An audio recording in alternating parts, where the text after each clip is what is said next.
stripes and bright stars through the perilous fight, o'er the ramparts we watched were so gallantly streaming, and the rockets' red glare, the bombs bursting in air, gave proof through the night that our flag was still there.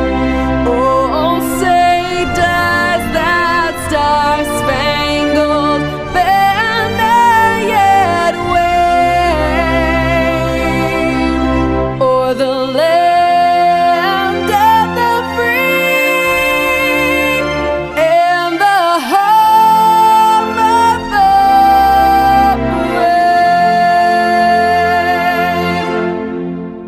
brave. Greetings, dear viewers. We are happy to welcome you at the online conference, Global Crisis USA. Our ancestors founded a free country for us so that we could live a decent and happy life. And they succeeded. It is prosperous, free, just, united, and most beautiful. A dream country for all freedom-loving people. We are all different. But since the day it was founded, our hearts have been united by one spirit, one constitution, one flag. And it is our America, the land of the free and the home of the brave. It raised us. And its vast expanses we've been learning, working, loving, and developing together.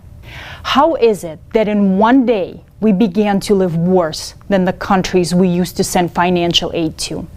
Gasoline, electricity, and food prices skyrocketed.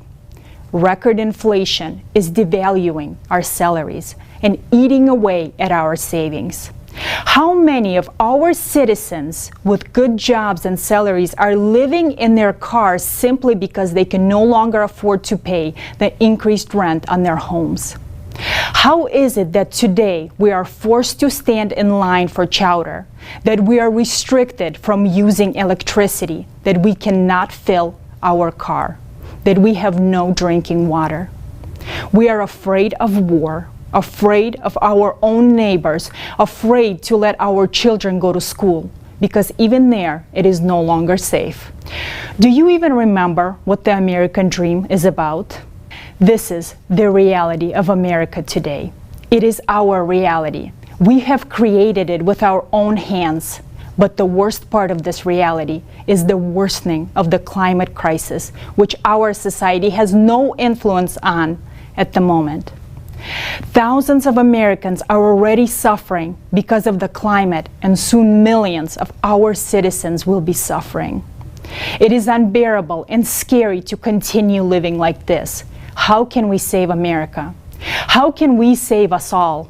Today, we will bring up topics that concern each American, and most importantly, we will give a solution that will be beneficial to every single person. It is the way out of all these crises that has brought us all together today at this momentous conference. It is time to show what Americans can do when we are all united. So let's get started.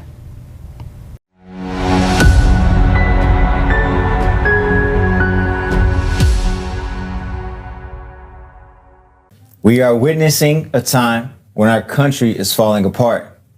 We are more divided than ever before. Our economy is showing alarming signs. The character traits that Americans are so proud of, such as respect, mutual help, and humaneness, are becoming few and far in between. Problems with education, healthcare, mass shootings, political unrest, riots, violence, human trafficking, and climate crisis are just a few unresolved problems that are on the rise, and no one can provide a solution. Until today, we did not see the light at the end of the tunnel. Until today. This event will mark the beginning of prosperous times for every American and for each and every person. We, the American people, deserve to live in safety, peace, and security. It's time to make the American dream a reality for all. I absolutely agree with you, Roy.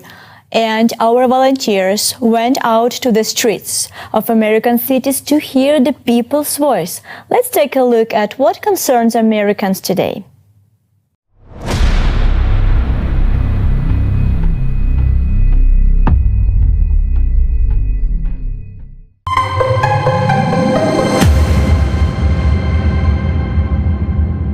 The biggest problem I see in society right now, living in the United States, is people value things over people. The concerns that I have for the United States is the division that we have amongst each other. I'm from Texas, so the shooting last week, it's terrifying. I don't have any kids of my own because I'm scared to bring a kid into this world. I don't want to, send them to school and be worried they're not going to come back. When I have grandchildren, and I don't want them to be scared going to school. I think the biggest crisis is I feel, people fight too much over religion and race. Hate and racism. Racism is like an American tradition. I would like, I should say I would like to live the way I want to live. But truthfully, do I think it'll get like that? No, I don't. I don't think it'll get like that due to just the color of my skin.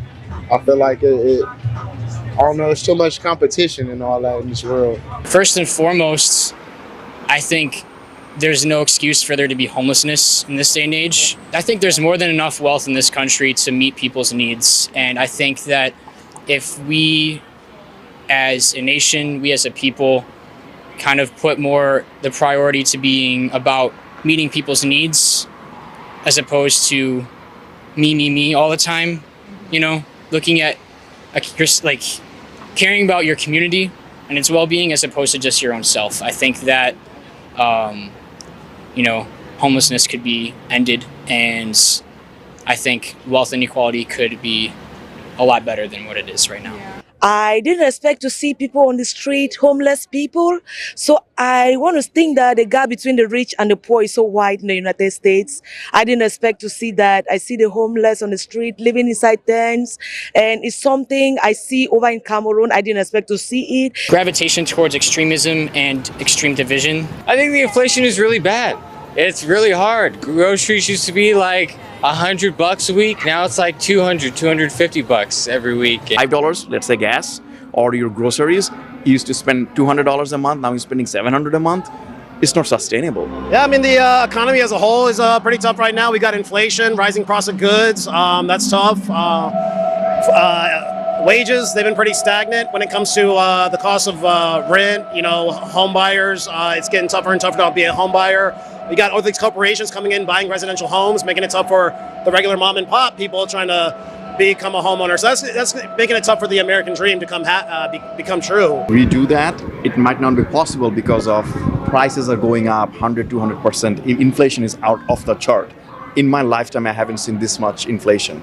The resources, like food, gas, water, things like that puts a lot of people on edge too, because we're experiencing shortages here, shortages there, and famine and all this other crazy negative stuff. It's just like terrorizing and tearing this world down. Corporate greed, and the way the tax system has been set up in the past years. Affordability, people can't afford to live in the homes that they have. They can't afford the rent. They can't afford to feed themselves. They can't afford the medicine that they need. There's people, dying from diabetes. Separations based on class, race, and it's definitely political. Stances have become a lot more extreme recently. Democracy in general. I would say politics, how everyone is against each other. If the prices raise the way they are, where are people going to live? Now you really can't afford a home because the homes, even rent apartment, you can't do anymore. If you're going to raise them, then the salaries need to be raised also. My biggest concern is the lack of financial education in school systems, because we all grow up in the same system. Go to school, get a diploma, go to college, get into debt, get a degree, and work there for the next 30 to 40 years and hope for a great retirement and depend on your employer. But unfortunately, that is not happening nowadays, and people are going back to work at 60 or 70 years old. So the lack of financial education needs to be solved today. Well, I think we do have a lot of problems, but for me, the biggest one that scares me actually is climate change, because I genuinely don't know if by the time I'm 50, if the world will even be like in living condition.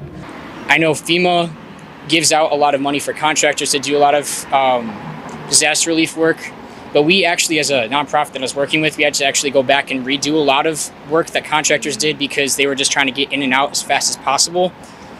So I think that concept is called disaster capitalism, where, you know, making money off of people's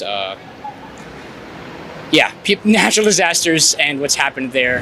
The biggest change, at least that we can witness in California, is obviously the wildfires. They're happening with greater frequency.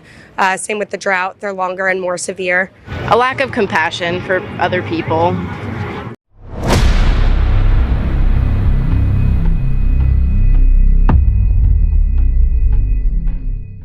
You know that things are bad. It is no longer a secret to anyone. You see how many issues there are. Today, we are going to look into the root cause of each one of them. And we'll talk about the solutions, how to fix all of this mess that we got ourselves into. To begin with, let's take a look at the economic crisis in the United States.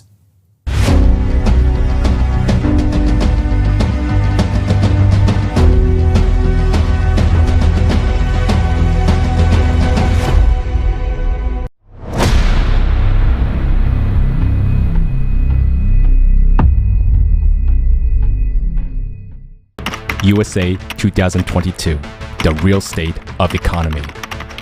By early 2022, Americans lost $500 billion of personal wealth. The steady growth in wealth was replaced by a steep decline. Poverty rate. According to Business Insider, in March 2022, the number of children living in poverty was over 17%. In just 3 months, from the end of 2021, the number of poor children increased by almost 3.5 million. 1 in 6 children live in families with incomes below the official poverty line. The children poverty rate in the United States remains one of the highest among developed countries. Since the beginning of 2022, the poverty rate has increased from 10% in January to 14.5% in July. Poverty rate in US is much higher and more extreme than in many other countries. This problem is partially being solved by the government. Experts estimate that on average, 59 million Americans receive social benefits each month. That is equivalent to 19% of the US population. If it weren't for social benefits and government support, there would be many more poor people in the United States.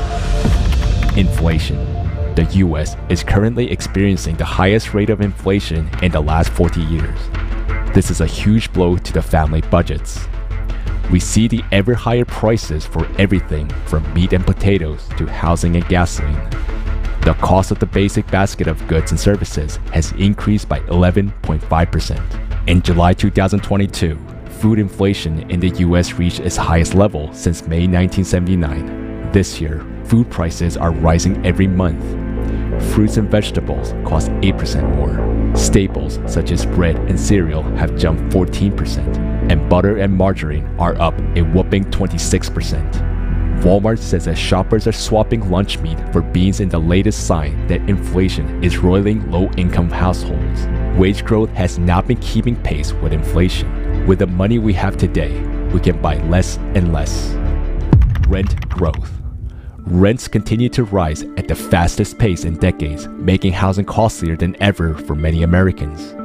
People with the low wages suffered the most from this trend. In 2022, the situation worsened. According to Rents.com monthly report, the median price for renting a one-bedroom apartment in August 2022 was $1,769, and for a two-bedroom apartment, it was $2,105. This is 38% more than a year ago. Now, fewer people can afford to rent an apartment. The situation is aggravated by the fact that rents have moved up in parallel with rising home prices. The median home sales price rose nearly 17% last year to a record $346,900, according to the National Association of Realtors. Rising housing costs, combined with persistent inflation for basic necessities such as gas and food, left more Americans newly homeless and millions more fearing they soon lose their homes. We are in a very precarious moment where the cost of living is going up so quickly through the price of gas and food and rent that more people can't afford a place to live anymore. All these factors contribute to exacerbating problem of homelessness. Exacerbating problem of homelessness. Homelessness in America is a sign of a deep crisis. Today, shelters across the U.S. are reporting a great increase in the number of people seeking help. The waiting lists have doubled and tripled during the last months. Now, homeless people are living in temporary shelters or staying overnight in places not meant for living. A lot of people are living in tent camps, which are appearing in parks and other public places. In January 2020, there were more than 580,000 people in America experiencing homelessness, according to National Alliance to End Homelessness. The number of people without shelter has increased by 30% since 2015, decimating all efforts taken to improve the situation. Mortgages and debts are on the rise. Inflation, rising prices, a difficult situation are pushing Americans to take out more and more loans. In 2021, consumer credit debt in the US reached almost $15 trillion. That's about $93,000 per citizen. Loans for ordinary Americans are rising. Fighting inflation makes them even more expensive. To fight inflation, the Federal Reserve began to raise interest rates significantly. This slows down the economy, discourages business expansion, and increases the cost of consumer and mortgage loans.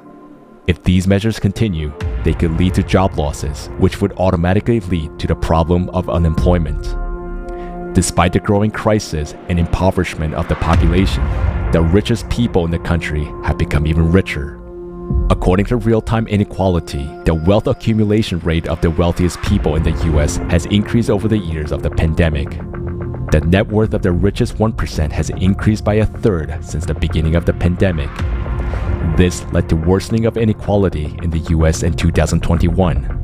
10% of the country's population owns 70% of America's income. Given the worsening economic situation in 2022, the level of inequality in the US will become even higher. According to the Organization for Economic Cooperation and Development, income inequality in the United States is the highest among the G7 countries. So what can we expect from the economic crisis? Now, it is predicted to worsen for at least 5 to 6 years. And this crisis affects not only the US, but also China, Europe, and other countries. The whole world is going into a global crisis that can't be stopped in our format of economy. Inflation is worsening. The income of the poorest Americans and the middle class will continue to devalue. A policy of controlling inflation will bring more and more businesses and industries to a shutdown. This will lead to unemployment and even greater drop in income. In a situation when a lot of Americans are in debt along with rising rent and housing prices, more and more ordinary people will find themselves on the street without a livelihood, without access to health care, and without opportunity for education for their children. This crisis will exacerbate inequality in the US and around the world. The wealthiest will continue to build up their income and capital, while the poor will become even poorer. Now the crisis is being keenly felt by the lower classes, but very soon it will affect the middle class as well. Now, it depends on the action of everyone whether the US economy will be able to survive this global economic crisis. Our only chance is to implement the model of the creative society and change the principles of the modern economy so that it benefits all people.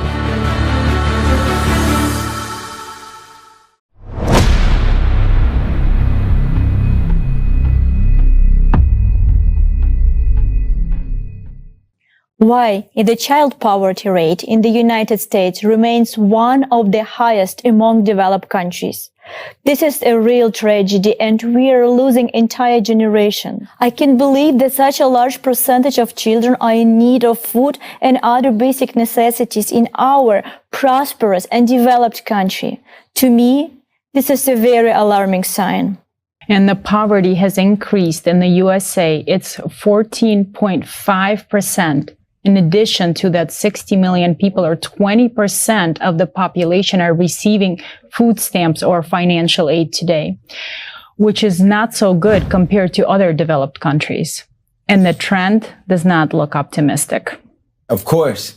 That's why I understand why the streets of California are filled with so many homeless people, including homeless children.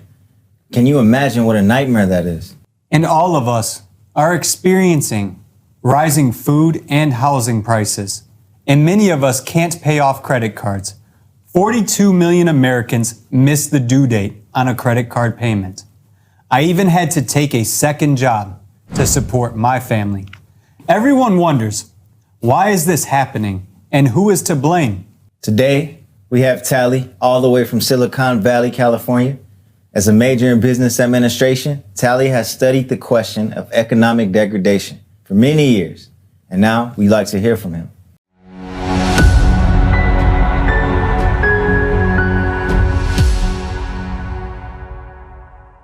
We, ordinary Americans, are trapped in debt, rising inflation, rising interest rates, and ever higher prices for food and real estate. Today, 38% of American families live on less than $50,000 a year. And it is poverty, while 18% live below the poverty line. The middle class, once the backbone of the American economy, has steadily contracted over past decades from 61% to only 50% in 2021. Today, America's middle class has a smaller share of the US wealth than top 1%. Let us look at the reasons for this dramatically worsening situation for most Americans. The biggest factor here, devaluating the income of the American families and terrifying the whole world, is inflation. What has caused such a high inflation rate in the US? Well, the number one factor is the growth in the amount of money being printed, which outpaces the supplies of goods and services. When the world faced COVID-19 pandemic in 2020, the US economy started to fall into a crisis. Government decided to support the households and businesses during this period and allocated $5 trillion for this purpose. And this amount was simply printed by Federal Reserve System in year 2020. It equals to 20% of the whole US GDP, which was the key trigger for the inflation. The second factor was the rise in the production cost due to breakdown of the logistics in the whole world. This has led to higher prices for the most goods and services. So disruption of the supply chain due to closure of airports and borders, as well as restricted transportation, has increased the cost of many goods. And the third factor that contributed to the inflation was the model of the modern economic system. The world economy is rapidly growing and becoming globalized, so the interconnections between different countries are becoming more and more complex. The market model that once was accepted by our world is no longer doing its job and creating growing number of problems for everyone, nations, businesses, and all of us. The Great Depression showed that market economy does not do its job in pure form. For a while, with help of government regulations, this model was somewhat managing social problems and financial crisis. But then came the different era, globalization. All countries are now dependent on each other, and turbulence in one country affects the whole world. No country can individually cope with a huge number of the extreme factors affecting its economy. So we need to take a look at this new solution. How do we fix this system and how do we create conditions for the globalized rapid development while we have AI developing and the global crisis threats are facing all of humankind. We need to combine the efforts of businesses, politics, and science and create another model of the world economy which will meet these challenges. The exactly one that brings benefits to all countries, businesses, and people. And such concept is being developed within the Creative Society project. This concept proposes a universal basic income that would satisfy everyone's basic needs, which is again turns on and stimulates purchasing power and growth of businesses and industries. The Creative Society model puts forward a predictable, stable, world-planned economy with no inflation, tax minimization, no duty fee, and no interest loans for businesses. The Creative Society is a model that overcomes divisions and dependencies of power and money and creates a beautiful new world where human life has the highest value.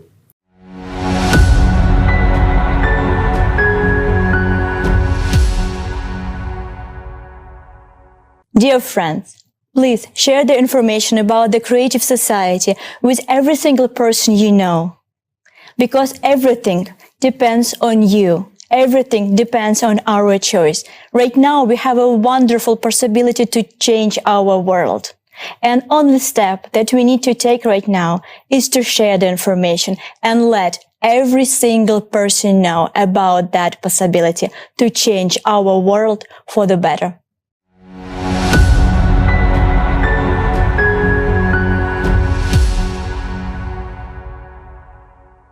Facts that we just heard are quite disturbing. Can we see that first graph? Income inequality is devastating. Middle class is shrinking faster than ever before. Society is polarized, and you can see how the wealth of the general population has been decreasing for decades. But look at the way it plunged since 2020. If that's not the beginning of a crisis, then I don't know what is. How do they plan to solve the problem of this huge debt bubble? There are really no economic or even mathematical models that can solve the debt problem. It is tens of trillions of dollars that states owe to each other and hundreds in generalized debt. Historically, this kind of crisis always led to a war, and the winner was setting the rules to benefit themselves. And it makes no sense to repeat the same thing. Again, we have to start from scratch before it is all too late. All debts have to be reset. U.S. will benefit from it the most, as the debt of our nation is the biggest in the world. Otherwise, the economy collapsing like now, that's going to be a hard fall for us to take. That's true. Jason, so what do you think? So can we hear more about the solution? How do you transition to an economy which is interest and debt-free, a thriving economy that serves people? Maybe Kelly can answer this question. Yeah, thank you, of course. Well, first of all, the economy has to have a goal. Without the goal, it's just like, we're not going to do it. And the goal has to be simple, to provide each one of us with everything necessary for living. So basically, it is called universal basic income.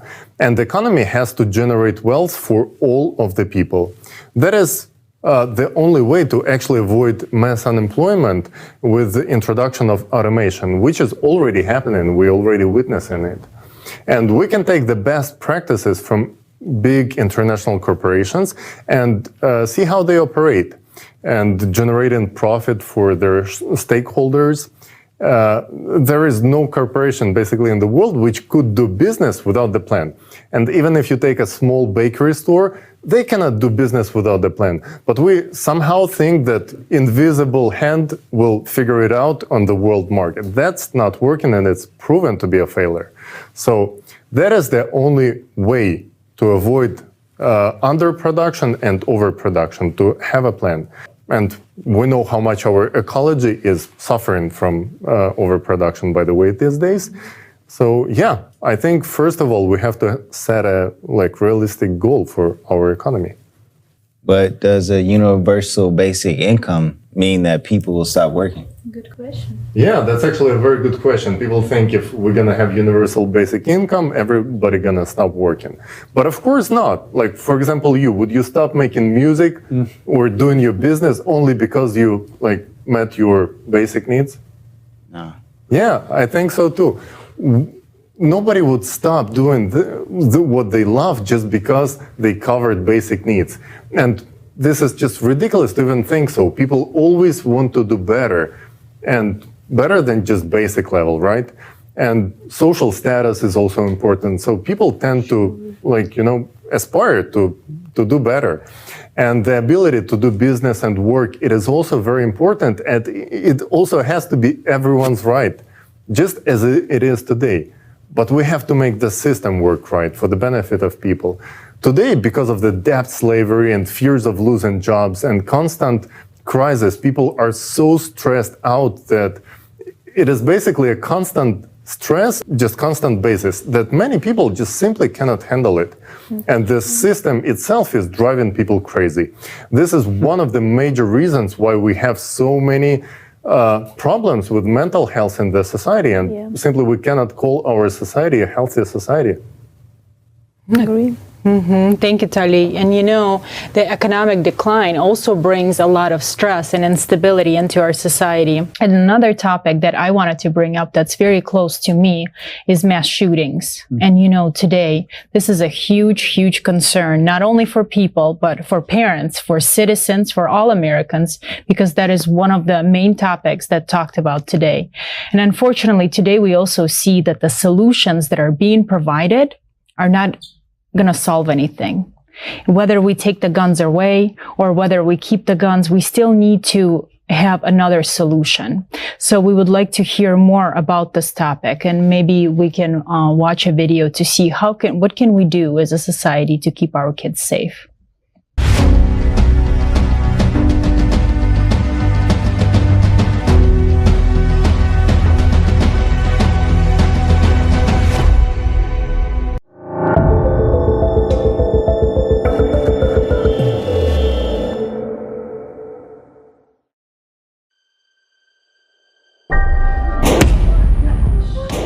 Car accidents are no longer the leading cause of death among children in the United States today.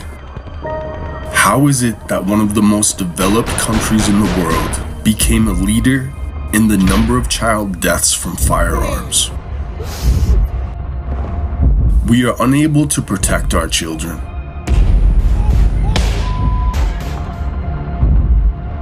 From 2019 to 2020 alone, the number of such deaths increased by 33%.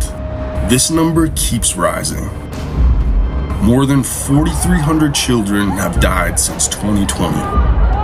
Is it normal that no one today can be sure that their child will come home from school alive? There are about 400 million civilian-owned firearms in the United States. We already have more guns on hand than there are people in the country. And in spite of this, we still don't feel safe. There were 417 mass shootings in 2019, 611 in 2020. And last year, this number has increased to 693. In 2021, 40,000 people were shot dead.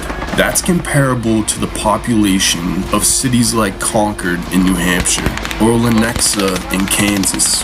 Every year, an entire city is shot down. We elect these or those politicians hoping that a new government will change the situation. But the number of shootings and the amount of violence is only increasing. Some people yell that free access to guns is to blame, while others say that it's our Second Amendment right. While they are butting heads with each other, our loved ones continue to die. In our consumerist society, human life is worthless. And this is why we are unable to solve this problem. Doesn't this make you wonder about our priorities as a nation? Where is our common sense? Common sense is in building the creative society in which human life is the highest value.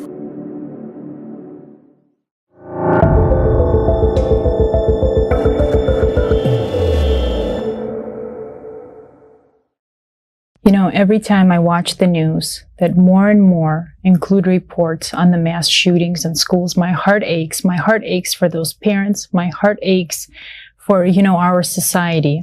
I cannot imagine what the victims' families are going through. And, a question arises, isn't our society that hopeless that we cannot solve this problem today? It's one of the most critical problems, I would say, that we have. Well, before Jason answers that, the truth is, many people refuse to even think about this problem because they see no way out of the crisis, But the solutions that are being offered, this virus of aggression is too deep, I feel like, in the bones of the people, Yeah. But if we want to call ourselves civilized society, we definitely need to do something. We definitely need to find a solution to this problem. And let's hear today the opinion of a retired veteran and the father of two, Jason Bell. As a veteran, one becomes acquainted with violence and develops the ability to operate in that violence. But when did this become the acceptable norm in our society?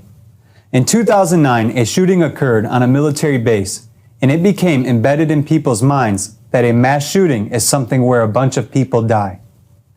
Well, unless you study this topic or have some experience, of course this is the embedded image. Our media brings up these topics only when they are convenient talking points to create and benefit from some political wedge issue. Is it not our hope that our children make it to adulthood and become fully prepared for the life ahead of them? So why is it that our morals are constantly degraded to the point that we are stuck in fear and indecisiveness? Our values have degraded very much. Just look and imagine. Our country has been at war or in conflict longer than I have been alive. This includes abroad and here at home. Is it no wonder that we stay stuck in this state of hopelessness? So tell me, even though we feel that this is wrong and not normal, why do we keep consuming the news that only portrays a narrative beneficial to propagating this behavior? You see, there is an understanding in developmental social psychology that media plays a role in the worldview of a human being. Since 2015, there has been a constant increase in attention-seeking motivations for mass shootings. They receive more coverage. The Violence Project has found this to be one of the reasons mass shootings are carried out. Analysis of the amount of mass shootings has revealed it to be 314 this year alone. This year isn't over. I am sure that you value your life and your loved ones' lives as well. So why is any loss of life acceptable at all in a society that prides itself on protecting its tribe? Let us now look at the common solutions argued in the media and used to divide us at the dinner table. Reactionary measures are the most commonly used solution. As we train our children to hide under the school desk, an active shooter knows the same information. Our actions are similar to instructing murderers where and how to commit their crimes in order to gain more attention. Now take away the guns. This is what many find themselves going to. That's not the answer either, because at least for us, this is one of the reasons this country exists. That is our ability to answer any perceived authority that infringes upon our liberties. Okay, so what is the solution? Think about this as we move forward. The United States is a collection of unique individuals who make up states. We are known to pride ourselves on caring deeply and heavily for those we love. We pride ourselves on working tirelessly and without complaint for our children. so they too can enjoy the American dream. Well, if this is the case, let's look at the solution then. The Creative Society format, the 8 pillars, allow for the restoration of our moral values and give us the means to use governance, that is self-governance, and technological advancement to protect all human life. But we can't seriously answer this without being sure that we value human life, as is stated in the first pillar. Human life cannot and should not be a business. Matter of fact, pull out a quarter from your pocket or from your change jar. Are you ready? On your quarter dollar, we have E pluribus unum, and that is out of many, one. Let us return to this idea through the Creative Society format. Out of many, one. Great. Thank you so much, Jason, for bringing this out. Thank you so much for this information. It's very, very thought-provoking. And we understand that the situation with the mass shooting in America is a disaster. And it's taking away numerous lives each year, and it only gets worse and worse. But even more lives are being taken by climate disasters now. And if with the mass shooting we still can come to our senses as a society and stop it, in the case with the climate, we have an enemy that is ruthless and takes no hostages. There is nothing we can do in the current format to prevent even more devastating losses in upcoming years. Just to show you how much of a problem this is, we have a video prepared with the statistics and the latest facts on extreme climatic events. Let's watch it together.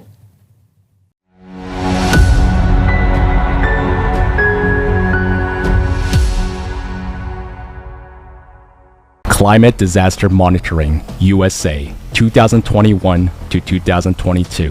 Tornadoes. Kentucky, Louisiana, Texas, South and Mid-Atlantic Eastern US, Iowa, Texas, Georgia, Kansas, Central US, Texas, Iowa, Michigan, Ohio, West Virginia. Let's go.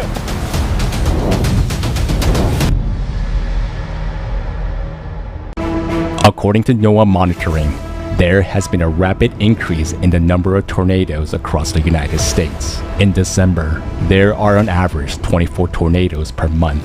But in 2021, December set an all-time record, 232 tornadoes. That's almost 10 times more than the norm. As early as March 2022, a new record was broken. On March 5th, a series of devastating tornadoes struck Iowa with abnormally high strength and the longest path of any known tornadoes at this time of the year. And already in April, a single series of tornadoes caused more than $1 billion in damage alone. This chart shows that the path of tornadoes across the land is getting longer and wider. In the near future, given such progression, the most powerful tornadoes will occur year-round, even in those areas of US where they have never happened before. Storms and hurricanes. Hurricane Ida.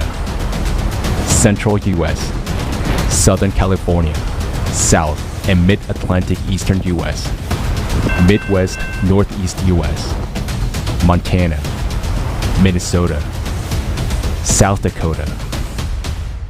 According to the study, the number of powerful hurricanes has increased by 30%. Hurricane Ida intensified abnormally fast and jumped from Category 2 to a Category 4 in about 24 hours. If earlier hurricanes used to weaken after reaching the mainland, Ida maintained its strength and affected 22 states.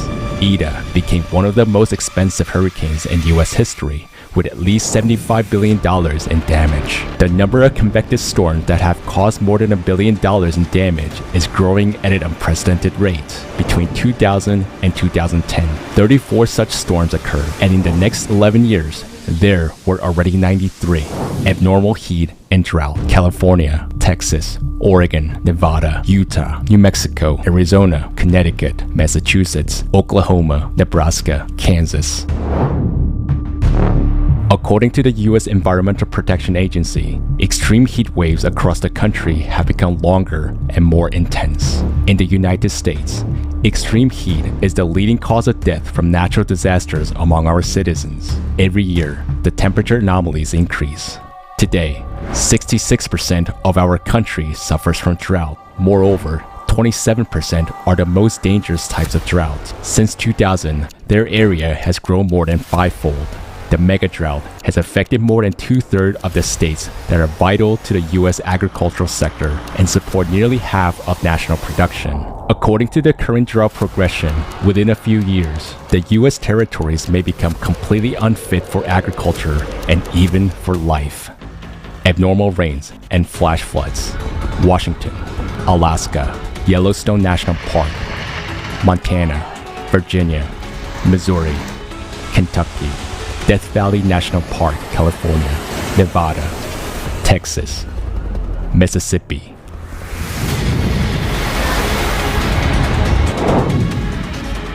Within days, mega droughts are followed by mega floods. The Death Valley is the most airy place on the planet where rains are exceptionally rare. This July, a year's worth of rain fell here within just one morning in St. Louis, Missouri.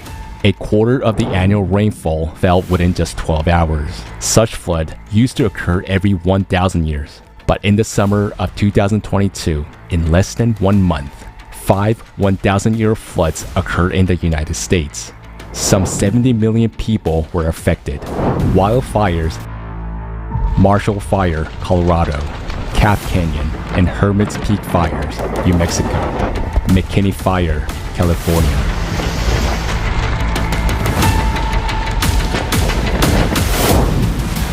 This year alone, wildfires in the US have already burned 160% more land than the 10-year average. As of August 30th, the damaged area was more than 7 million acres, the equivalent to the area of the state of Massachusetts. Almost half of all the area affected by fires is in Alaska. The northernmost state is experiencing the largest wildfire season in its history. Wildfires in the US have become not a seasonal threat, but a year-round danger. Only 50 years ago, there was no such thing as megafires, while in 2021, there were 13 megafires recorded, and dozens more almost reached this area. The Marshall Fire in Colorado broke out in late December.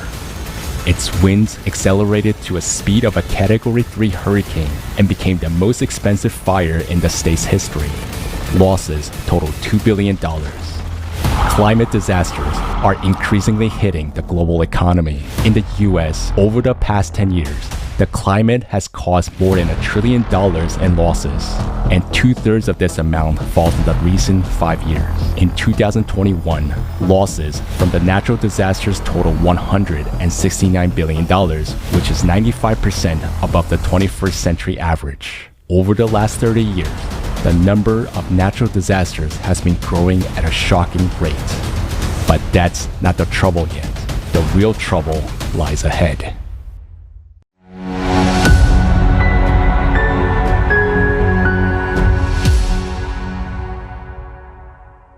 Wow, that footage is shocking, and we are in huge trouble. I had no idea that so many disasters have occurred in the United States in that short period of time. This really proves that we have a problem with the climate, and it's a much bigger problem than any of us imagine. Absolutely. And to me, this video shows a complete picture of what the current situation is. And while our friends from the West Coast are suffering from the droughts and lack of water, here on the East Coast, we are drowning in floods and surf torrential rains. And of course, we understand that climate disaster impact the global economy. In the US, over the past 10 years, the climate has caused more than $1 trillion in losses. Just think about this number. If last year there were many skeptics who said this is natural warming, which has happened many times before, or there was ones that said, we are fine, our region is definitely not going to be affected. Maybe last year, there were many people like that, but not this year. As we have just seen, this year has revealed the real global scale of the planetary climate crisis. People have seen it with their own eyes, and many have felt how intensely this global climate crisis is actually aggravating. And right now, actually with us, we have Diana, who's an eyewitness. She witnessed the tornado that happened in Kentucky. And Diana, I would like to invite you, and so that you can share your story with us and with the viewers.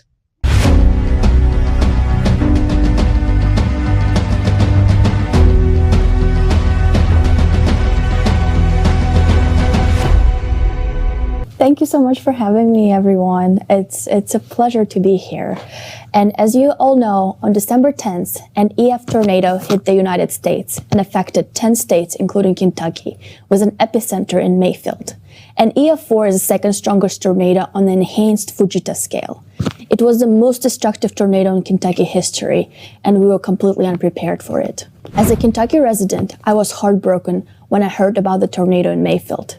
The sirens went off at 4 a.m. on December 10th.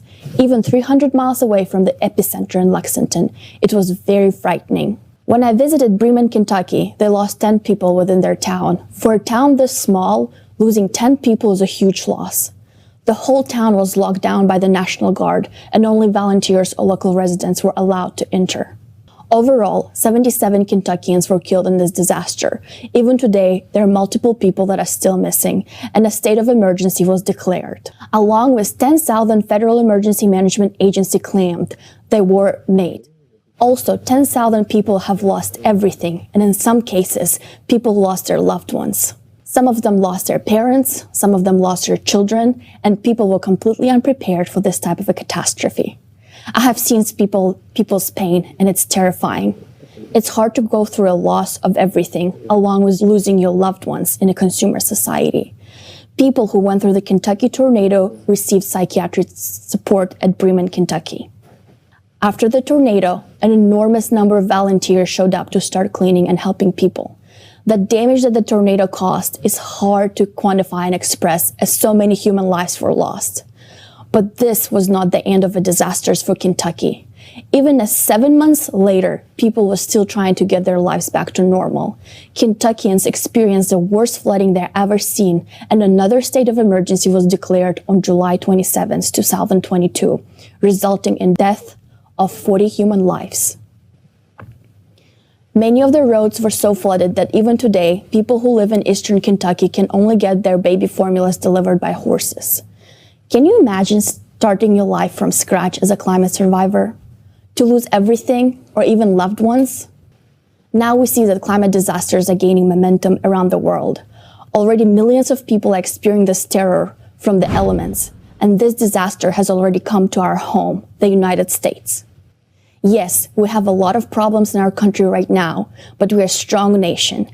Having been to the scene of a tragedy in Kentucky, I saw with my own eyes how ordinary people unselfishly help each other. Volunteers from other states brought food and first aid supplies and took the initiative to rebuild homes.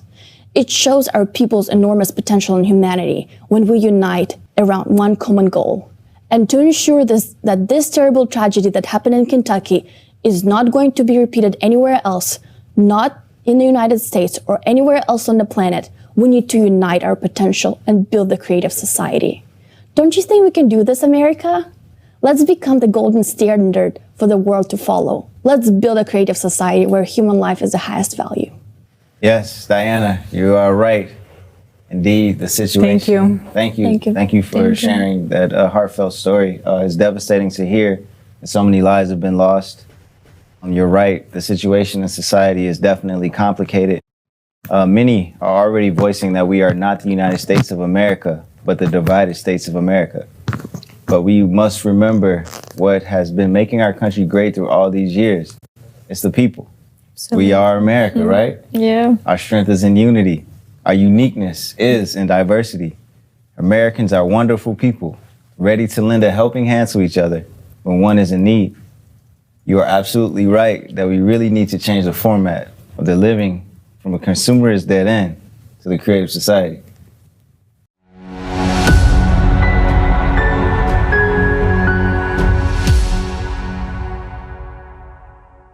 My friends, loved ones, and colleagues, and my fellow Americans. Share this conference with everyone you know. Watch it, discuss it at the dinner table, and importantly, share it on your social media platforms. Because if we don't talk about it, then how can we make a change?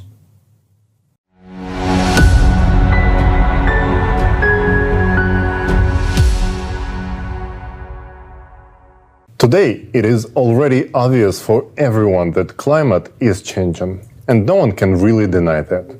Although we are being told that this change is human-made and is caused by anthropogenic CO2 emissions. But is that really the case? Can humans affect the climate that much? There has been an uneven fight against CO2 emission for almost 4 decades. They implemented new taxes, quotas trades on markets, and billions of dollars have been allocated from budgets to green projects. But the more we fought CO2, the more money we invested into this fight, the more things with climate were actually getting worse and worse. So to start with, let's understand what CO2 is and how much of it do humans emit.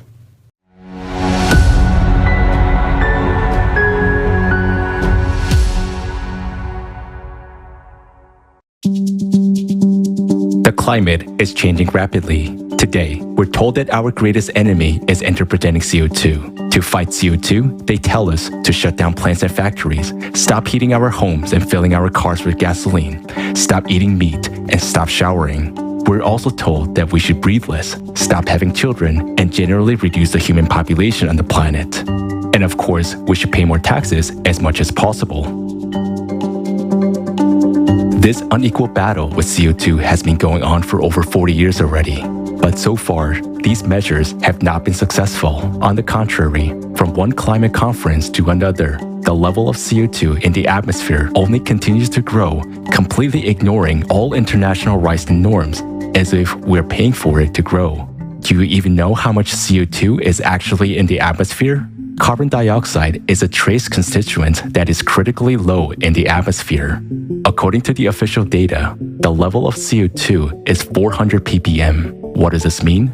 ppm means parts per million. In other words, there are 4 molecules of CO2 for every 10,000 molecules of air in the atmosphere. But we're told that these molecules trap heat coming from the Earth and warm the atmosphere.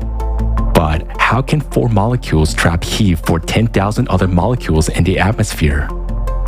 How can such tiny concentration have any effect on the climate at all? Even a school student would understand that they can't. Yes, CO2 is increasing, and no one is denying that.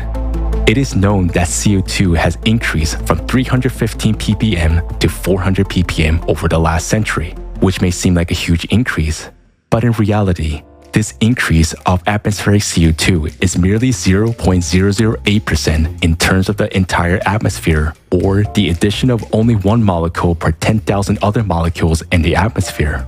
Hold on a second though. It's not just humans that add CO2 to the atmosphere. There are also natural sources such as oceans, volcanoes, trees, and marshes. How much CO2 does humanity produce then? Just imagine, the whole world is being taxed for emitting only 1.3% of all CO2 in the atmosphere. How can one make sure of that? You can take the official data on anthropogenic CO2 emissions in all countries, add them up, and compare it with the CO2 content in the atmosphere. Now, the moment of truth. In 2020, over 33,000 megatons of CO2 were emitted in total in all countries, while the atmosphere contains 2.5 million megatons of CO2. That means, in reality, 98.7% of CO2 is added to the atmosphere by natural sources. Even if we stopped all the factories and plants in the world, and even if we stopped breathing, it would result in a CO2 reduction of less than 1 ppm out of 400 ppm by 2050. Meanwhile, disasters are already destroying lives and entire countries for completely different reasons. CO2, let alone humans, has no effect on warming whatsoever. If you look at the data over the past 160 years, you will see that despite all the efforts of humankind to emit more CO2, this gas could not decide whether to heat the atmosphere or to cool it. Similarly, before the industrial age, the planet heated and cooled on its own without any help from humankind. Curiously enough, during the 2020 pandemic, humankind significantly reduced its CO2 emissions. The entire world was under quarantine, plants and factories were shut down, and the air in the cities was cleared of exhaust fumes. However, the concentration of CO2 in the atmosphere continued to grow regardless of the quarantine. And this is understandable. After all, humankind adds only 1 molecule per million of other molecules in the atmosphere. The main orchestrator of atmospheric CO2 is the ocean, since about 95% of the Earth's carbon dioxide is dissolved in its waters. When the ocean cools down, it absorbs gases better, and the concentration of CO2 in the atmosphere decreases. Conversely, heat from the warming oceans is transferred to the air, and only after 11 to 12 months, there is an increase in CO2 in the atmosphere. In other words, the increase in carbon dioxide is a consequence of a heating, not its cause. And humanity has nothing to do with this process, nor does it have anything to do with climate change. But if CO2 increases naturally, it must intensify the greenhouse effect anyway, right? That is absolutely not the case. The most important greenhouse gas is water vapor, whose content in the atmosphere is 50 to 100 times more than all the CO2, and is water vapor that creates up to 95% of the greenhouse effect. There is no point in discussing man-made contribution to the greenhouse effect, as it is less than 0.117%. But perhaps most surprisingly, according to experiments and theoretical calculations, the growth of CO2 in the atmosphere has a cooling effect. Scientists did a field experiment where they built greenhouses and pumped carbon dioxide into them. And this experiment showed that increasing concentration of CO2 only slows down the heating of the atmosphere. You can conduct such experiment yourself using the materials at hand. You can watch a video of such an experiment using the QR code on the screen. Now, we know that atmospheric CO2 concentrations is so tiny that not only does it not heat up the atmosphere, but on the contrary, it cools it down. Anthropogenic CO2 emissions are negligible and are not able to affect the climate in any way. And another question remains: why are natural sources emitting more and more CO2 today? Ice cores from the last pre-industrial 100,000 years, when there were no cars or factories, contained CO2 concentration that were well over today's 400 ppm, for example, between 700 and 2,500 ppm. For some unknown reasons, however, these data began to disappear from the articles in 1985, which strangely coincided with the establishment of the Advisory Group on Greenhouse Gases that later became the Intergovernmental Panel on Climate Change. But then, another reasonable question arises. What can cause such a significant increase in CO2 if humans are not to blame? Our planet is currently going through a period of global climate catastrophes occurring cyclically every 12,000 years. During this period, due to the changes within the planet, volcanoes and earthquakes become more active, causing magma to ascend and the ocean to heat up enormously. Heating of the deep ocean and awakening volcanoes are causing the concentration of CO2 in the atmosphere to increase rapidly. And this happens every 12,000 years.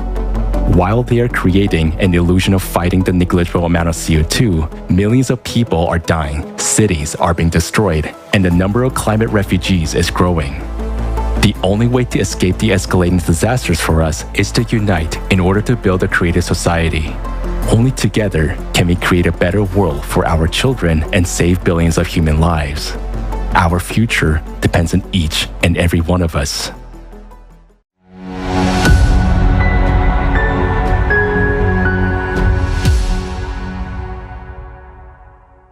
This actually might be quite shocking to many, the fact that CO2 is rising because of the ocean water getting warmer. Many million years ago, the CO2 level was as high as 7,000 ppm, and now it is only 400 ppm. So where did the difference go? It's all stored in the ocean waters. And ocean is the primary storage of CO2. And the way it works is like this. When ocean gets cooler, it absorbs CO2. And then when ocean waters get warm, they start releasing CO2 back into the atmosphere. So believers of anthropogenic theory try to convince us that the ocean warming up because of the human emissions of CO2, when in fact it is the complete opposite. You'll find out the true cause of warming up of the ocean waters just in a few minutes. Oh, I like the suspense. Yes, it is indeed. Isn't it interesting that during the pandemic, when the industry slowed down, CO2 should have stopped rising, but it continued to grow? However, it is not surprising at all, since humans only emit a little over 1% of CO2 emissions into the atmosphere, and the rest comes from the ocean. And it is also worth noting that swamps and trees have recently started doing the same. Normally, they should be absorbing more carbon dioxide than they produce, but now something strange is happening. They have become net producers of CO2. And also, from the video we watched at the beginning, we saw that the record-breaking wild megafires became a year-round active threat.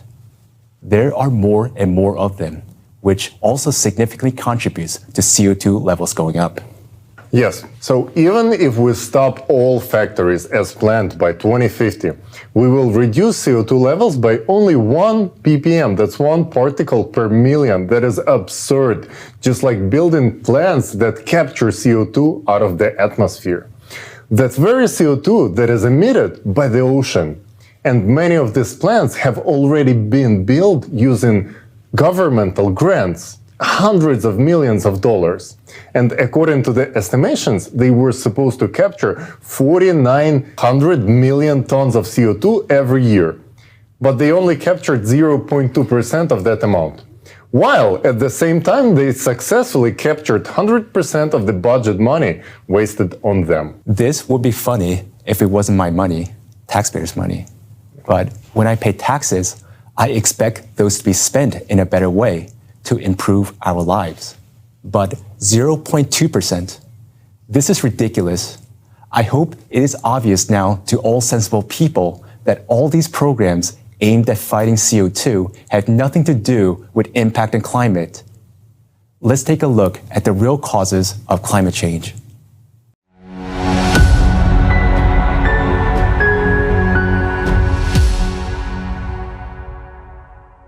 One of the well-known signs of global warming is the melting of glaciers. It is no longer a secret that glaciers melt from the bottom up. But why is it happening this way? Let's take a look.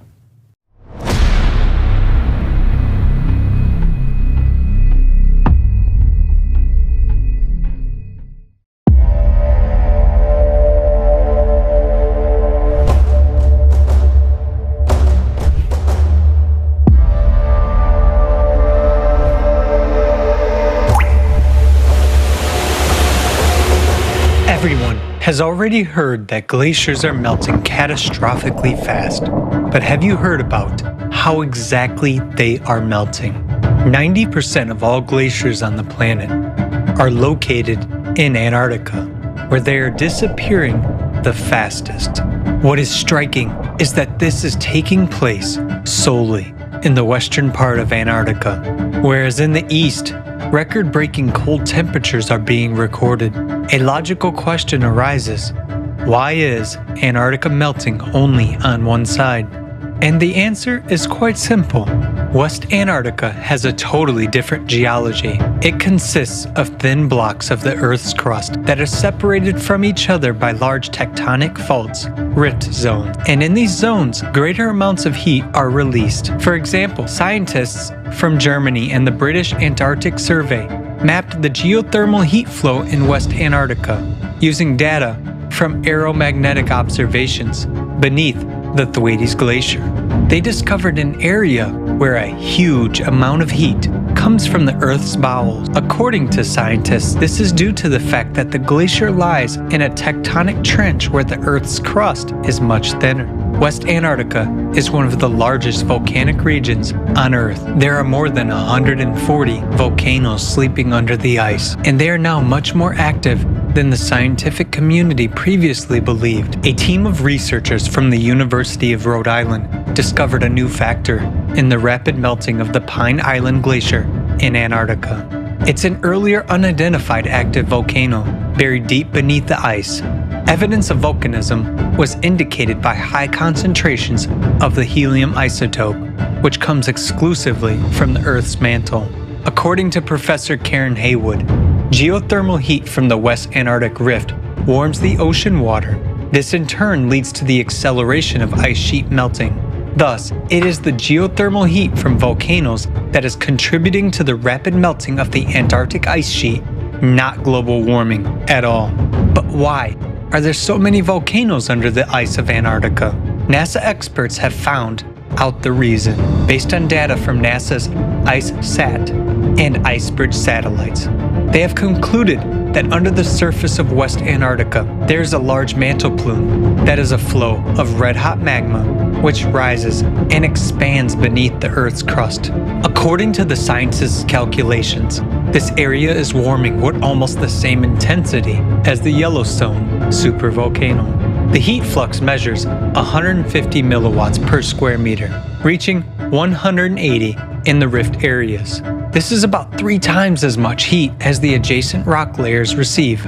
Thus, all indications are that glaciers in Antarctica are melting, not at all due to anthropogenic factors, but due to the volcanic heat. At the same time, the temperature of the Earth's crust is rising and parts of the territory are elevating abnormally. Why does the scientific community ignore the connection between all these phenomena? Equally intense ice melting is also taking place on another part of the planet, in Greenland. Research conducted in October 2020 showed that Greenland's ice is now melting faster than ever before in the past 12,000 years. In 2019 alone, Greenland's ice sheet lost the most ice in recorded history, 600 billion tons. It is also surprising that giant lakes appear under the surface of the glacier, which is actually 1.5 kilometers thick. As of today, we already know about 6 dozen subglacial lakes of Greenland. The temperature of the ice surrounding them is around minus 28 degrees Celsius. But these lakes do not freeze. Why? Several research groups of scientists joined in the effort to find an answer to this very question. They discovered the fact that under Greenland, just as under Antarctica, there is a mantle plume. Geothermal flows coming from its bowels cause formation of subglacial lakes and melting of glaciers. Using gravitational research, a team of American scientists led by Professor Ralph von Friese estimated the thickness of Greenland's crust. Active melting of glaciers has been observed in the northern part of the island, where the crust is thinner and an increased geothermal flow due to the rising mantle plume has been detected. Using seismic tomography data, scientists from an interdisciplinary team at the Schmidt Institute of Physics of the Earth saw that the flow of magma rises from the center of the core to the Earth's surface, right beneath the central part of Greenland. This is where the largest number of subglacial lakes are located.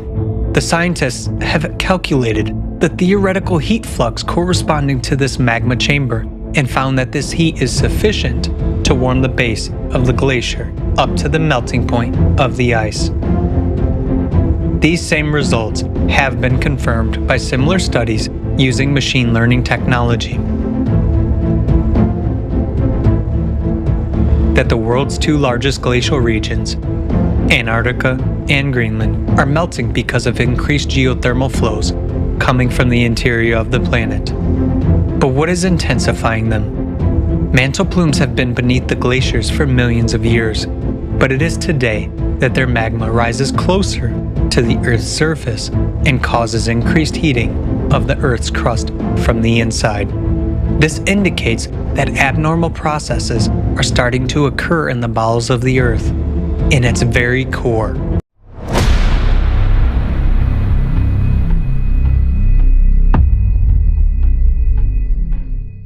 So, it turns out that the magmatic hotspot under Antarctica and Greenland have been under the glaciers for millions of years. But the intense melting of these glaciers has begun simultaneously only since 1995. Exactly. So for some reason, magma under the glaciers began to rise up after 1995 and melt the glaciers from below. Now, remember this year, you will hear it a lot today. Another unexpected fact is that starting from the very same 1995, the waters in the Weddell Sea, right next to the West Antarctica, has begun to heat up. In the Weddell Sea, the water is hidden at the ocean floor at the depth of more than 2,000 meters. And at the very same time, the upper 700 meters are almost not heating up at all. And this is not surprising.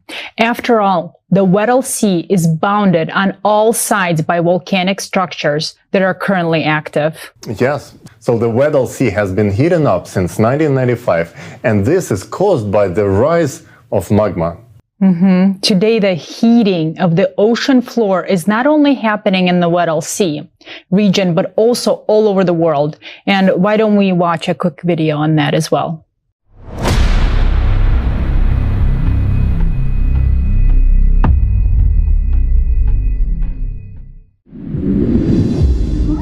The ocean is the source of life for the entire planet, and for us, humans. But it ceases to be the source of life. It is about to become the source of our death. Just think about it. Ocean warming has increased by 450% in just 30 years. According to scientific estimations, for the ocean to heat up at today's rate, it would take as much energy as would be released if 7 atomic bombs dropped on Hiroshima would explode every second for a year. The direst fact is that the ocean is heating not only on the surface, but also at depth. A team of US researchers has found that the average depths of the ocean warmed 15 times faster over the past 60 years than they had been warming over the previous 10,000 years. And this progression is accelerating every year. At the moment, science has no explanation where this amount of heat comes from. The only theories being considered are that the oceans are warming from the sun and from human emissions of the greenhouse gas CO2. But they can only explain heating of the upper layers of the ocean to a depth of up to 200 meters, because sun rays do not penetrate deeper. The water can be maximally heated by the sun up to 700 meters as a result of agitation.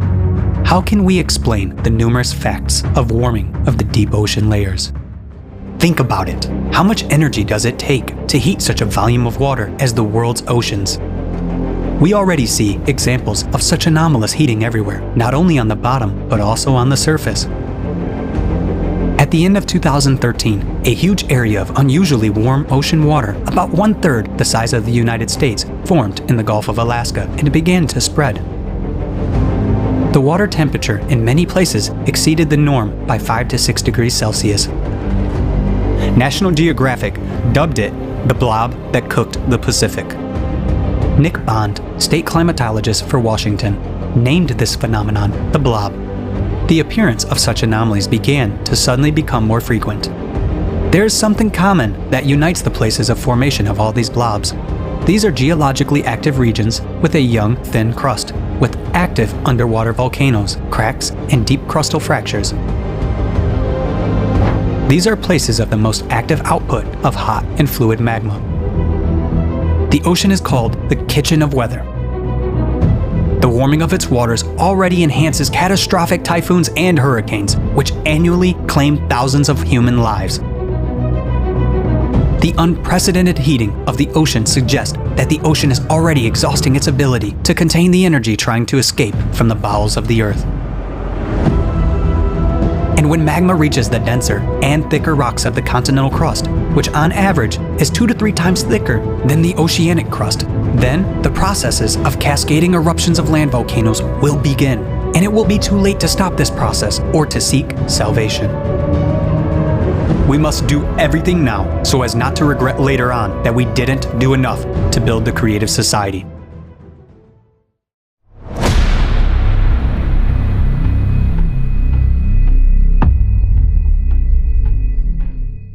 The way that the ocean heats at the bottom is truly shocking. It is important to note that the thermal anomalies in the ocean started to appear more frequently after 1995. So what happened in 1995, you're going to ask? It is well known that since 1995, the magnetic North Pole began to shift rapidly with an increasing speed, which eventually became 4 times greater than usual. In 1995, simultaneously with the displacement of magnetic pole, the planet's axis of rotation began to move rapidly, 17 times faster than before. At the same time, there was registered one of the stages of unprecedented leap-like acceleration of the planet's rotation. You can see it on the graph of shortening of the day length. Yellow lines indicate how quickly the day begins to shorten, and the red arrow marks the stage in 1995. And judging by the trends, the speed of the planet's rotation will only keep accelerating. And all these changes are related to the changes in the rotation of the planet's core, because it is the core that generates that magnetic field and affects the rotation speed of the planet. Now, let's see what has been happening to the planet's core and what has happened after 1995.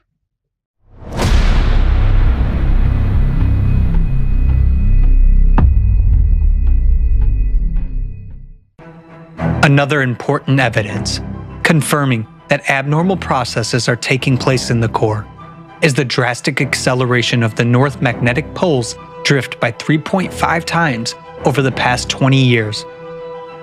Together with the extreme acceleration of the North magnetic pole movement, a mysterious anomaly weakens the planetary magnetic field, which protects us from dangerous galactic and solar radiation. Scientists have been able to calculate that the Earth's magnetic field has weakened by 9% over the past 200 years.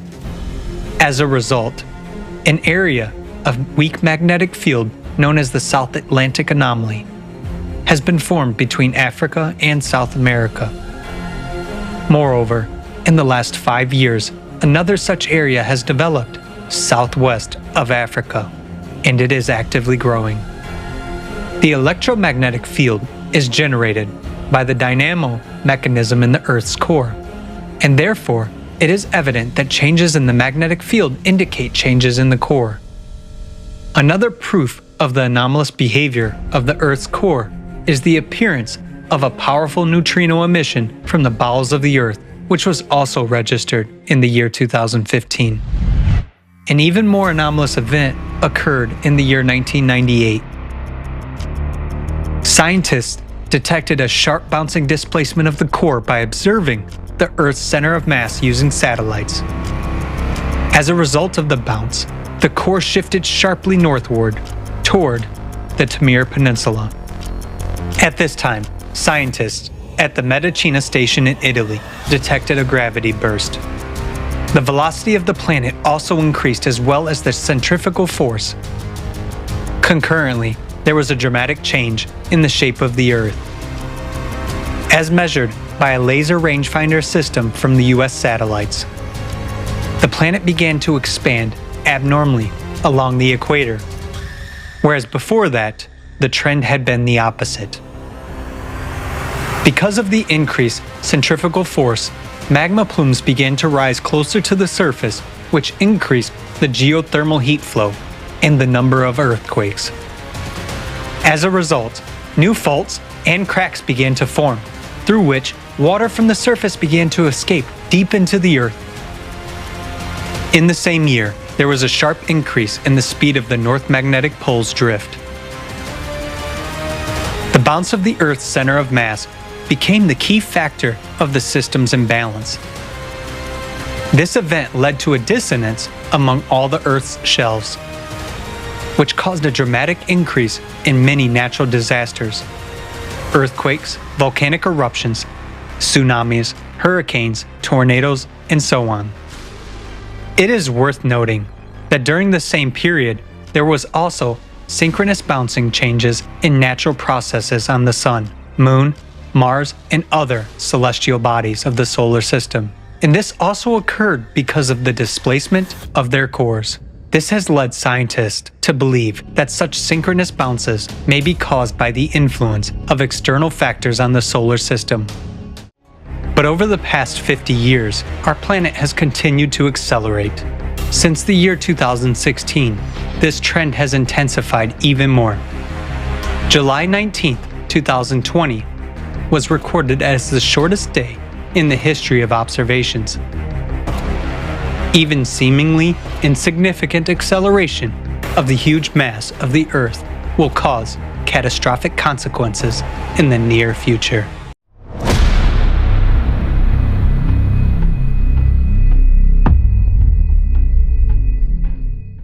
In 1998, there was another shift of the core.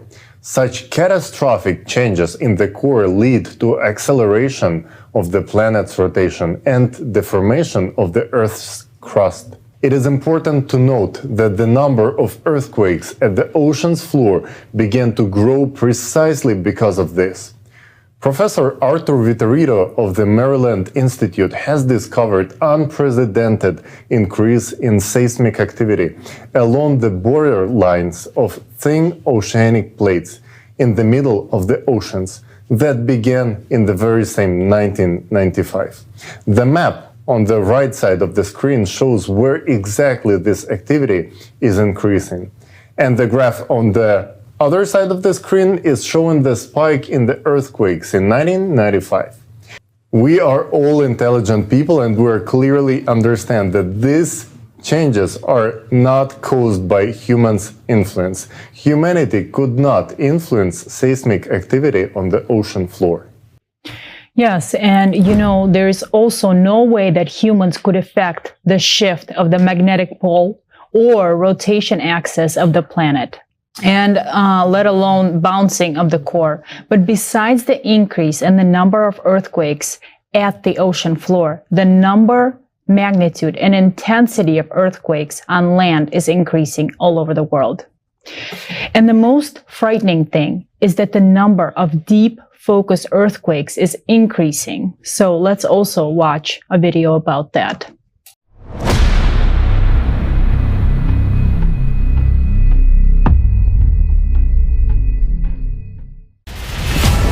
Earthquakes and volcanoes. The power of the Earth's interior manifests itself unpredictably on the surface, causing colossal damage and destroying all life around. In the recent years, these emissions of planetary energy have been growing exponentially in gigantic leaps. Something inexplicable has started to happen. In 2015, a record-breaking earthquake was registered near Japan at a depth of 751 kilometers. This had never been seen before, and indeed was considered impossible by the scientific community. Earthquakes were thought to occur only in the Earth's crust and upper mantle when blocks of lithospheric plates break and shift. At great depths, matter is more malleable and does not behave like brittle glass, but rather like plasticine. There is nothing breakable there, but earthquakes do happen, and that is a fact. The horrible part is that their number and magnitude are increasing.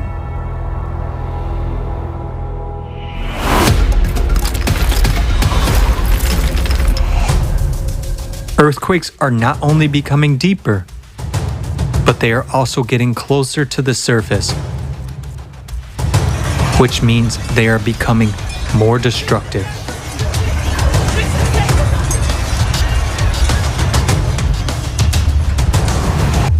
Today, more and more of them are concentrated at a depth of about 10 kilometers. For example, an entire series of 36 seismic events of significant magnitude from 4.5 to 7.0 occurred near New Caledonia in early April 2022. Just one earthquake of similar magnitude and depth in August 2021 in Haiti caused fatal damage and killed more than 2,200 people. The deadly threat is increasingly rising to the surface of the Earth. Right before our eyes, cracks are appearing and faults are being activated. The ground is literally crumbling beneath our feet, swallowing whole houses. Faults have been activated in the USA, Kenya, Iceland, Turkey, China, Lake Baikal, and other regions. Each of them can cause enormous damage. It is an abyss opening underfoot. The number of observed earthquake swarms, that is, of clusters of rhythmic shocks, is increasing on the planet. A swarm is characterized by almost similar magnitudes of seismic events that occur at short intervals in a local area. The number of seismic events in individual earthquake swarms has increased from a few or few dozens to hundreds and sometimes thousands. Their magnitude and duration have increased. This is due to the intrusion of magma and hot gases into the microcracks of rocks. Swarms are now being recorded not only in fault zones and near volcanoes, but also in more quiet regions. The Palghar region of India, located in a quiet continental region, began swarming with earthquakes in September 2018 and continues to this day. In just 2 years, about 5,000 earthquakes of a magnitude up to 3.8 occurred within a small area.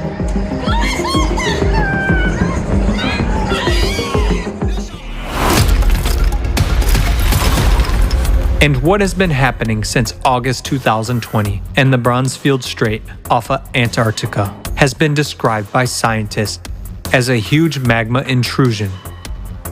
Some 85,000 earthquakes have been detected in the first 6 months, with a maximum magnitude of 6. Normally, these processes occur over geologic timescales as opposed to over the course of a human lifespan, said study co-author Simon Czeska, seismologist at the Research Center in Potsdam. Magma is literally devouring the lithospheric plate from the inside, having traveled 2/3 of the way to the surface in 6 months. Only 5 kilometers of rock remain before a catastrophic rupture occurs. And that is just one example. Similar things are happening everywhere.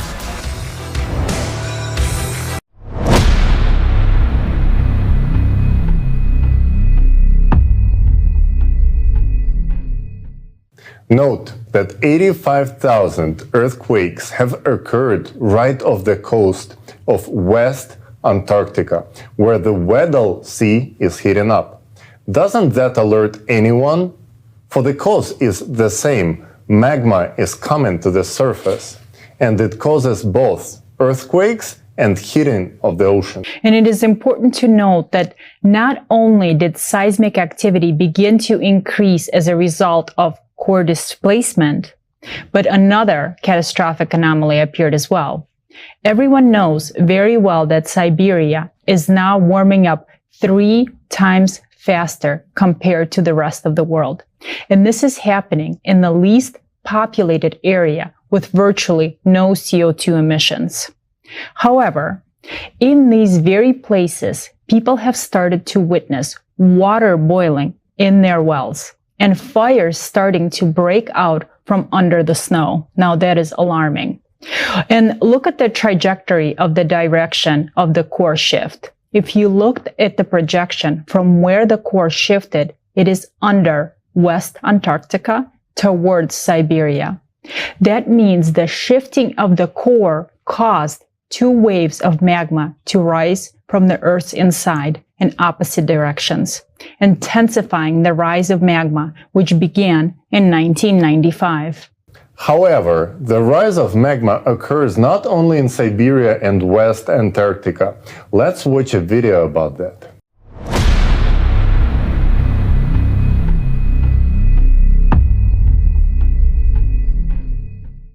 In recent decades, the Earth has been accelerating its rotation by leaps and bounds, which means the centrifugal force is increasing.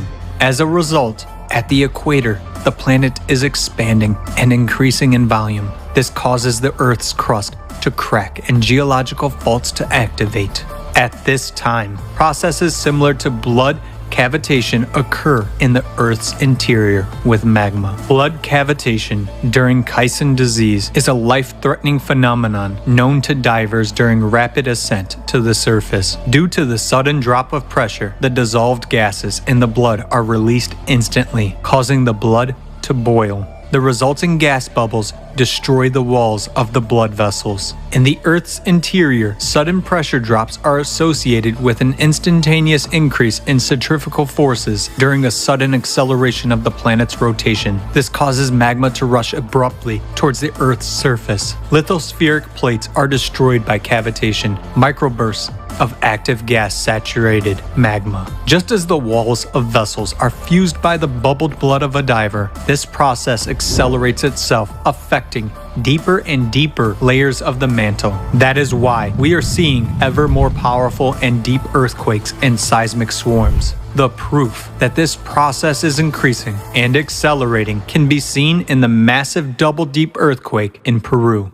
Meanwhile, the expansion and intensification of the pressure on the crust due to the cavitation of the magma serves to intensify the erosion process. What does that mean for us? Soon, we will see eruptions and earthquakes of a magnitude that our civilization has never experienced before. But an even greater threat is fraught with those volcanoes that have not yet woken up. Giants, such as Yellowstone, Campi Flagre, Elbrus, Flach, Kikai, are called doomsday volcanoes because the eruption of any of them could lead to the extinction of all life on Earth. They have held back the power of the Earth's interior for a millennia, but now they are showing signs of activation. When the magma beneath these volcanoes reaches a critical point, the scale of the catastrophe is hard to imagine. Our planet is splitting apart, yet we are busy with something else.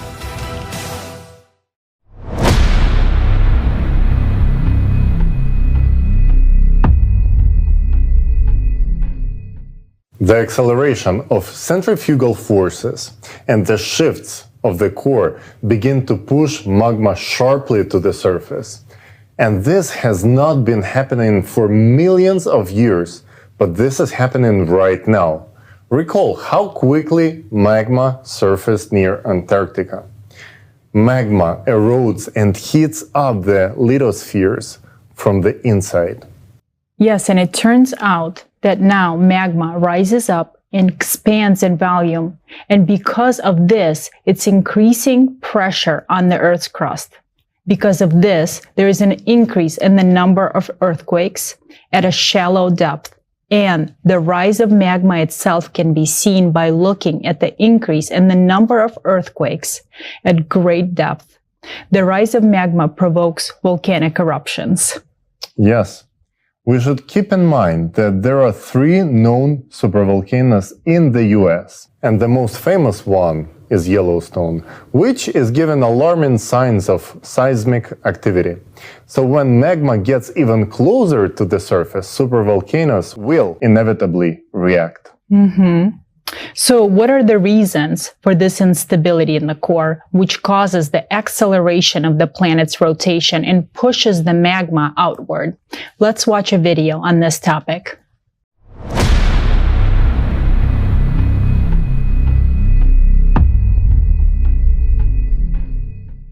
The cycle of terrible cataclysms, which the Earth now has to go through, occurs on the planet every 12,000 years, and it has been described by various researchers in many scientific works and books.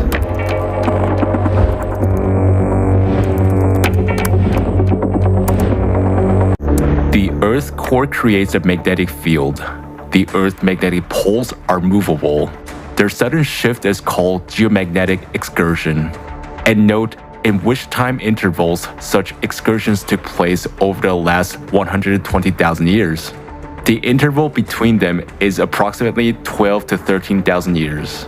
It is shocking that at the same time, there were sharp rises in world sea level, glaciation, and the strongest volcanic eruptions. Each time during such excursions, the magnetic field of the Earth became 8 to 10 times weaker. And this led to an increase in the flux of cosmic radiation. Douglas Vogt, geologist, has analyzed the carbon-14 dating of sediments. The data obtained irrefutably prove that glacial periods have cyclicity of about 12,000 years. You have the Earth's magnetic field reverses, and immediately after that, you have the Ice Age. The reason why the Earth's magnetic field reverses is because of this clock cycle. And also geologists recorded that over the past 2 million years, simultaneously with the glacial periods and polar inversions, there was an increase in volcanic activity. Another proof of the 12,000-year cycle was the eruption of the Toba volcano 72 to 74,000 years ago, and that humanity passed through a so-called bottleneck. In other words, it was one step away from extinction. The most destructive volcanic eruption in history, which occurred in other 12 millennial cycles, were the eruption of Phlegraean Fields, Taupo volcano in New Zealand, Lake volcano in Europe, Mount Vesuvius, Santorini, Ira, and many others. Lava flows, organic material in glacial till and moraine, all pointed to these 12,000-year cycles. Even with the standard deviation in carbon-14 dating, it's obviously that's what's happening. How? Catastrophic volcanic eruptions. Atmospheric temperature changes by 10 to 15 degrees Celsius. World ocean level changed by 20 to 50 meters. Large-scale glaciation that froze such giants as mammoths, and geomagnetic excursions could have occurred almost simultaneously within a short period of time. Since every cycle is accompanied by a change in the magnetic field and powerful volcanic eruptions, it clearly indicates that the cycle is associated with changes in the planet's core, just as it is happening now. Researchers believe that this cyclicity is galactic in nature, that is, it is related to the rotation cycle of the galaxy. Every 12,000 years, radiation from the center of the universe affects the solar system and even influences the sun. In 1998, not only was the Earth core recorded jumping, but also those of the Moon, the Sun, and other planets. In recent decades, scientists began to record drastic climate changes on all planets and satellites of the solar system, an increase in the number of giant storms and hurricanes, abnormal temperatures, an increase in volcanic and seismic activity. Now, an increased flux of cosmic radiation due to low activity of the sun is detected on Earth. Scientists have found evidence that a similar bombardment by cosmic rays occurred 12,500 years ago. In addition, every 12,000 years, an unknown flow of violent cosmic energy from the center of the universe comes to our planet. This high-energy impact occurs at the micro level and has enormous potential to trigger a shift of the planet's core. Galactic radiation disrupts the life cycles of the biosphere. Trees begin to massively emit more carbon dioxide, whereas swamps emit compounds of deadly gases. This time, Earth may become another dead planet, just like Mars. The planet's immune system is now destroyed by the toxins that our technogenic civilization has excreted. The planet's diseased organism might not survive the enormous stresses which cyclicity creates every 12,000 years. Every 24,000 years, disasters are even more devastating since the solar system gets closer to the radiation from the center of the universe. We're now getting into the point of the near interaction. The planet is living its last years, and so are we, if we remain idle.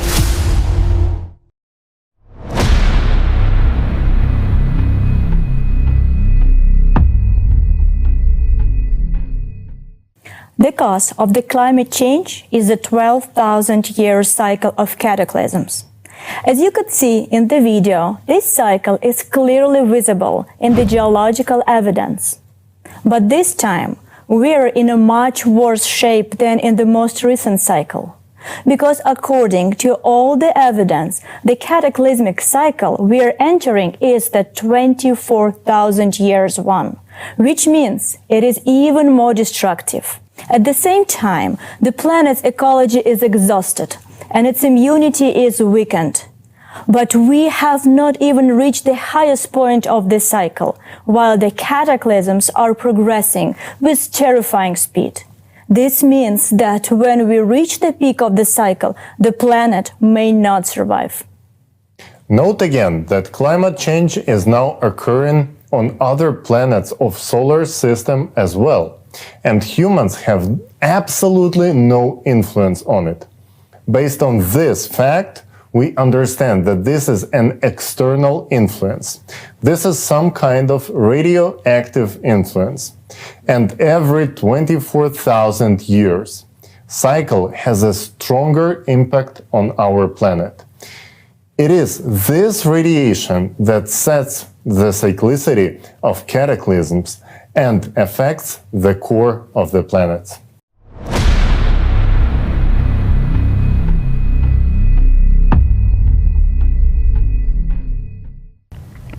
We see that the world is on the edge. We see it with our own eyes. Everything around us is falling apart. We, Americans, are losing what we've been building during our lifetime, and we can't hold on to it. It's a tragedy. But what are we doing to prevent it? Nothing. Today, as we face the climate, we are at best only fixing its impact. Have you seen the graphs? Disasters will only keep escalating, and more people will die. And what are we doing? We're just watching, listening to the news and thinking with relief, this didn't happen to me. Isn't that so? But the truth is, by the time we see the tragedy outside of our window, it will be too late to make things right. Tell me, how will you and I be able to make things right when our Earth will turn into Mars? That won't be possible because there will no longer be people left to make it happen. But is it the fate of Mars that attracts us? Is a red, lifeless Earth our dream? No. Every person wants to live, and so the most important thing for Americans to do now is to survive, to stay alive. But we can only survive if we unite. America is a great country, but where does the essence of greatness of America lie? Is it in the territories, in the soil, or in those who are controlling it? No. America's greatness is in its people, in us, Americans. If there are no Americans on American soil, will there still be an America? Ask yourself this question. And we are heading towards the point where soon there will be no America and no Americans left. Is America's greatness in the nothingness? America means Americans first and foremost. But a true American is the one who always stands up, not only for himself, but for the whole world. The one who seeks to save the whole world. So after all of these facts, any reasonable person would ask, what should I do? And we know what to do. We need to build the creative society. Our only chance of survival is to build the creative society, not just in America, but all over the world. After all, it is impossible to save a particular individual country when the whole world is collapsing. We Americans must set an example to the world and unite, forgetting all strife. Gone are the times of strife, conflicts, wars, personal gain and clan ambitions, and all the other things like that. These times are over. Yes, things are still progressing by inertia, but at this rate soon there will be no one left. So in order for us to save our lives, we will need to change. All people need to start living with a clean slate, to forget, forgive, and never again remember all the things that have divided us, all the things that have hindered us. We have explored many options, and nothing but the creative society can save us. Any other path leads us to certain death. Only in the creative society can we bring together the scientific potential and find an escape from the climate threat. The creative society is the best possible solution for people.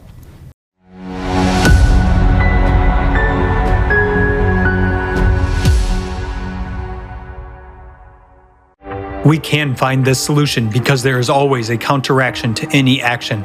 A high-energy flow is approaching our planet, and we can put up a defense if we understand what kind of force and in what capacity we should counteract it with. It is necessary to unite all honest, conscientious researchers from various fields of science, technical experts, engineers, practitioners, and theorists who are ready for new discoveries because the task is multidimensional and multi-level.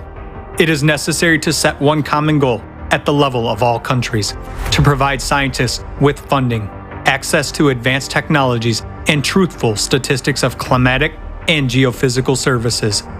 Even with our current technology, it is quite possible to counteract cosmic radiation. If the goal is one and society prioritizes preservation of civilization in every human life, then humanity will be able to find a solution on how to manage this high-energy flow. But we have very little time to find the solution.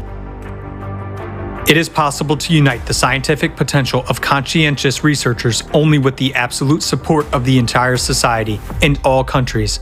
There can be no place for competition, private interest, and lust for profit. Openness of information for research may be available only in the creative society format, where there is no reason for wars and conflicts. In order to establish such a format of society, unification of all 8 billion people.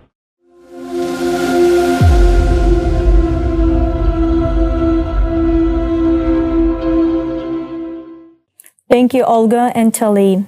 Today, we heard the real picture of true causes of climate change on our planet. This information is publicly available on our platform, creativesociety.com. You can analyze and study it in depth for yourself.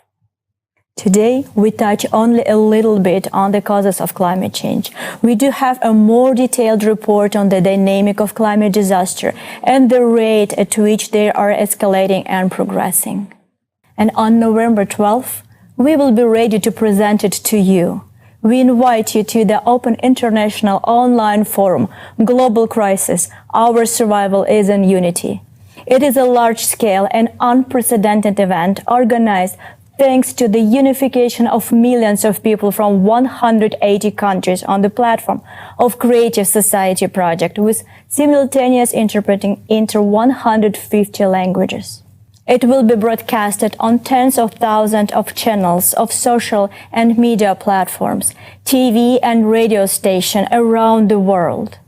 The event has been initiated and it's being implemented on a volunteer basis by people's own efforts and resources. Organizers of the forum are volunteers from 180 countries. All participants of the forum, including professionals, scientists, and experts, act on the volunteer basis.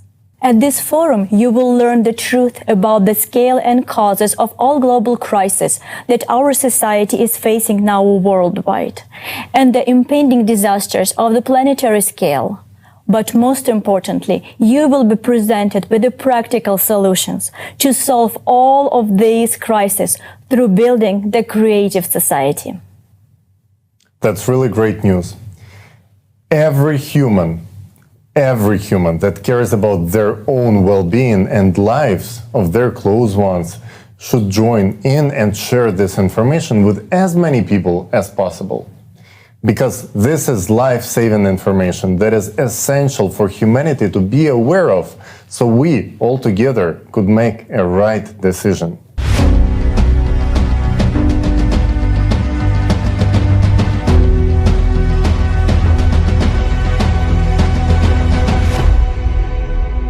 we see how serious the climate situation is. Statistics now show that extreme climatic events become more severe each year with an extremely disturbing progression.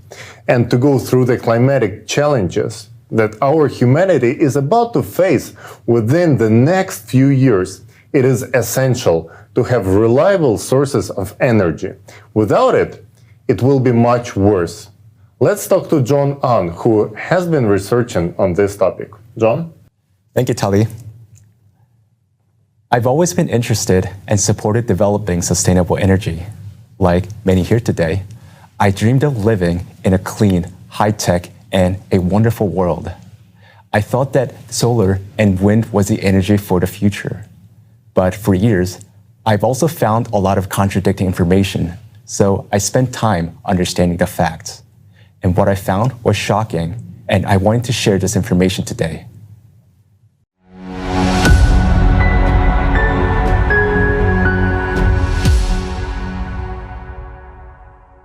Today, everyone is concerned about climate change. Big climate conferences are being held where leaders of countries, scientists, and representatives of corporations are looking for solutions together. It seems that the problem is about to be permanently solved. We will all tighten our belts and switch to renewable sources. We are assured that if the chimneys or thermal power plants stop smoking, all nuclear power plants are closed, they build solar and wind power plants everywhere on the planet, and everyone replaces gasoline cars with electric vehicles, then by 2050, we will have a carbon-free energy system. This will supposedly save the world and preserve the environment, and everyone will be happy. Therefore, it is suggested that all the best minds and resources of humanity are directed to the development of green technologies. But what are we missing? Will it really save us? With all this, aren't we losing the most valuable things? Time and opportunities. So let us figure it out together, step by step. Today, renewable sources make up about 21% of total energy in the United States. Land footprint of energy systems displaces natural ecosystems, leads to land degradation, and creates trade-off for food production. The so-called green energy requires at least 50 times more land than the conventional power sources to generate the same amount of energy. Currently, solar and wind generate 13% of electricity in the US, and for now, occupy a relatively small area.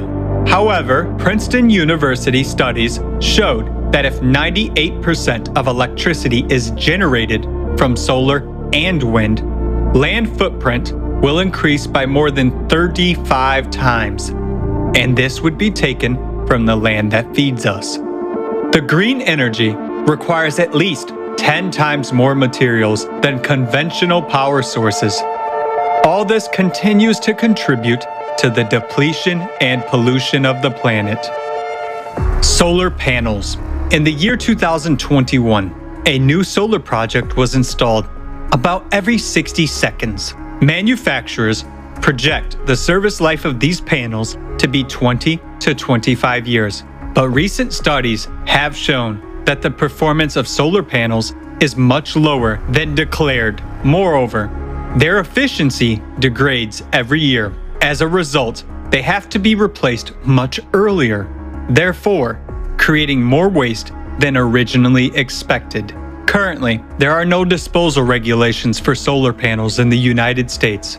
Most of the solar panel wastes are either exported to third world countries or sent to landfills because it is 10 times cheaper to dispose than to recycle.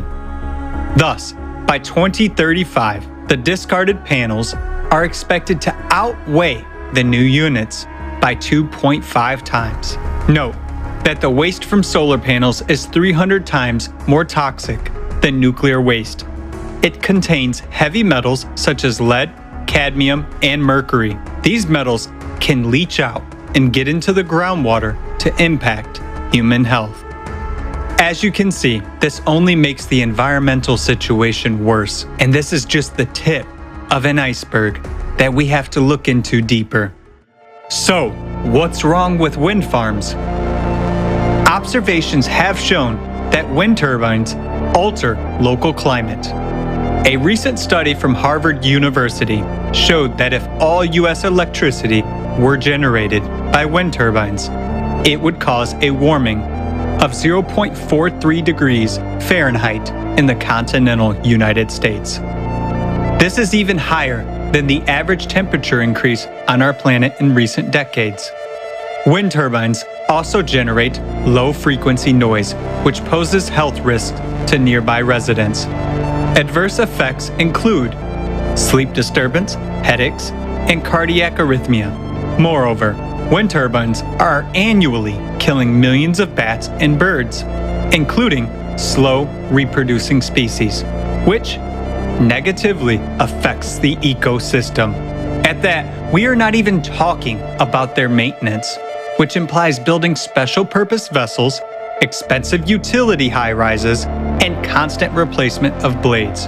Just one wind farm during its lifetime requires more than 350 tons of lubricants, which is equal to 6 railroad tank cars, which are, by the way, also produced from non-renewable resources of the planet. Just think about it. The size of the blades can be as big as the length of a soccer field. And do you know what they are made of? That's right, of that very plastic that we continue to struggle with so unsuccessfully around the world because of their gigantic size and hazardous chemical composition. They can't be recycled. So the classic solution is that the blades are taken to landfills and covered with soil. It is expected that the amount of waste from wind turbines will increase by 20 times by 2050. After all that, do you still think wind power is environmentally friendly? Electric cars are considered to be a part of the solution to the green energy transition, but electric vehicles, because of their batteries, require more materials, especially metals. Lithium and cobalt, which are required for electric vehicles, are not used in gasoline cars. By 2030, 300 million electric vehicles are expected to be on the road. So, to estimate the global impact, let's look at the numbers. The amount of fresh water required to mine lithium and cobalt for all those electrical vehicles would equal 750 billion gallons, an amount equivalent to more than 12 years of drinking water supply for the entire US population. And this happens at a time when we are experiencing a shortage of drinking water on the planet. Also, the energy required to mine lithium and cobalt for all these electrical vehicles is equivalent to the annual energy consumption of all the US residents. Moreover, in order to produce cobalt, child labor is being exploited in the Congo underground mines. These innovations are being implemented to supposedly allow us to breathe clean air. All this impact on our society and environment will only worsen over the years. Is this new technology sustainable and environmentally friendly? To summarize, considering all of the above information, we should answer the following questions together. Should we continue to actively develop alternative energy technology if it has so many disadvantages? Is it beneficial for us today, or should we put our efforts to find a more effective solution?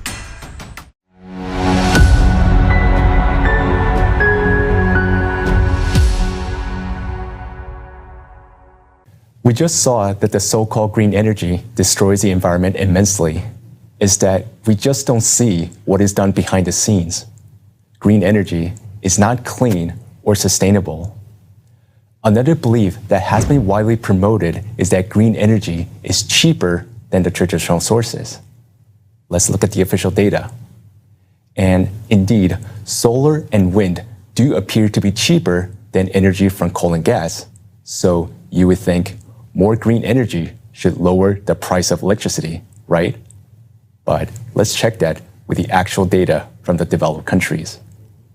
This chart here shows the price of electricity versus the amount of green energy installed. You can notice that the more green energy, the more expensive the electricity. In other words, your monthly bill is higher with more solar and wind energy installed. It also means that everything else will get more expensive. So this trend is not what you expected. This is really shocking. This means that not only so-called renewables are bad for the environment, but they also make electricity much more expensive. So how did they trick all of us into believing that renewable energy is going to save your money when, in fact, it's doing the completely opposite thing? Yes, because there are unaccounted costs. First, the transmission cost. The energy generated must be delivered to the place where it is used. Solar and wind are more spread out and typically located further away than the conventional sources. That makes the transmission cost of green energy 3 times more expensive than the conventional. Second, the backup generators. Solar and wind do not produce energy when the sun doesn't shine or the wind doesn't blow. Then natural gas is burned. But this is done in a small capacity generators with low efficiency. The price of this energy is very expensive. Third, recent policies to support green energy. They increased taxes and fees on the traditional power sources, and this also made the green energy appear artificially cheaper. And our country is adding a lot of green energy every year. It means that our electricity bill will continue to grow. But that is not the biggest concern here. The main problem is that the green energy is weather dependent. It's unreliable. Just imagine, we have a blackout from extreme weather. Suddenly, the power cannot be supplied. There is no air conditioning, no heating at home. Imagine hospitals can't perform emergency operations. Patients on a life support will not get help. Many people are going to die. In addition to that, imagine that the payment system suddenly stops from blackout. You can't buy food, medicine, you can't get gas, you can't cook. There are no lights and water at home. Not only for a few hours, but for many days and even weeks. That will lead to chaos and violence on streets. Okay, so not only this renewable energy is bad for the environment, it drains your pockets dry, but it's also extremely low in reliability and can lead to major blackouts. Doesn't it make it more sense to call it not renewables but unreliables? Aren't we supposed to think about what kind of situations are we getting ourselves into ahead of time before they actually occur, like they did in California just this year, where we've seen the results of such policies this summer, when they have rolling blackouts like third world country and people can't use ACs during heat waves, and God forbid them to even think about charging their electric vehicles. Yes, I agree, absolutely. We need to be prepared for a shortage and outage of power. And this is why, right now, if we face an emergency situation, our country has enough coal and natural gas stored to supply electricity for 2 months. But with green policies, this storage will decrease to less than 1 month. The proposed solution is to replace coal and gas mostly with batteries as energy storage. And of course, everyone agrees that having energy storage is essential, especially for the weather-dependent green energy. But no one really seems to talk about how much batteries we need and how much it will cost. So I was curious to check especially how much electricity would cost if we would install, say, 1 day, 1 week, or 1 month of lithium battery storage in net zero 2050 scenario. Because of the batteries, the electricity bill for American household will increase. But the question is, by how much? If we look at this chart, just for 1 day of storage, your monthly electricity bill of $110 right now will increase to $250 just for 1 day of storage. For 1 week of storage, that will be over $1,000. And for 1 month, over $4,000 per month. That is nearly 40 times more than what many of us pay right now. This is the cost of the reliability of green energy. Okay, so $4,000 just to have 1 month of storage. And it is in current numbers. So right, with this inflation that we see right now skyrocketing, the prices might even go even more up, right? But this shows it is unaffordable to have energy reliability with solar and wind. On top of that, there is not enough lithium in the world to build even 1 week of battery capacity. So reliable green energy is not even achievable. We are really shooting ourselves in both legs by killing our reliable sources of cheap energy for an unachievable fantasy. Unreliables are clearly a threat to society. So who benefits from promoting it? It's clear that for some people, fighting CO2 is a business. Going green actually doesn't help the climate. The climate will change whether we go green or not, because a problem stems from changes occurring in the Earth's core. The important thing now is not to point fingers, but to find a common solution, a more rational and sustainable source of energy. Killing existing sources of traditional energy is senseless and anti-humane. The existing energy system has been providing us with cheap and reliable energy, and we need to preserve what we have. And investing in our reliable solar panels and wind turbine is complete nonsense. But science, it keeps evolving, and we did not reach a dead end. There are already better solutions. This solution is called fuel-free generators, and there are already companies that are manufacturing them. These generators, with just small input of energy, can produce much more energy for more than 20 years. This is a solution that can solve problems of sustainability, cost, and reliability. Now, let us watch a short video about fuel-free generators.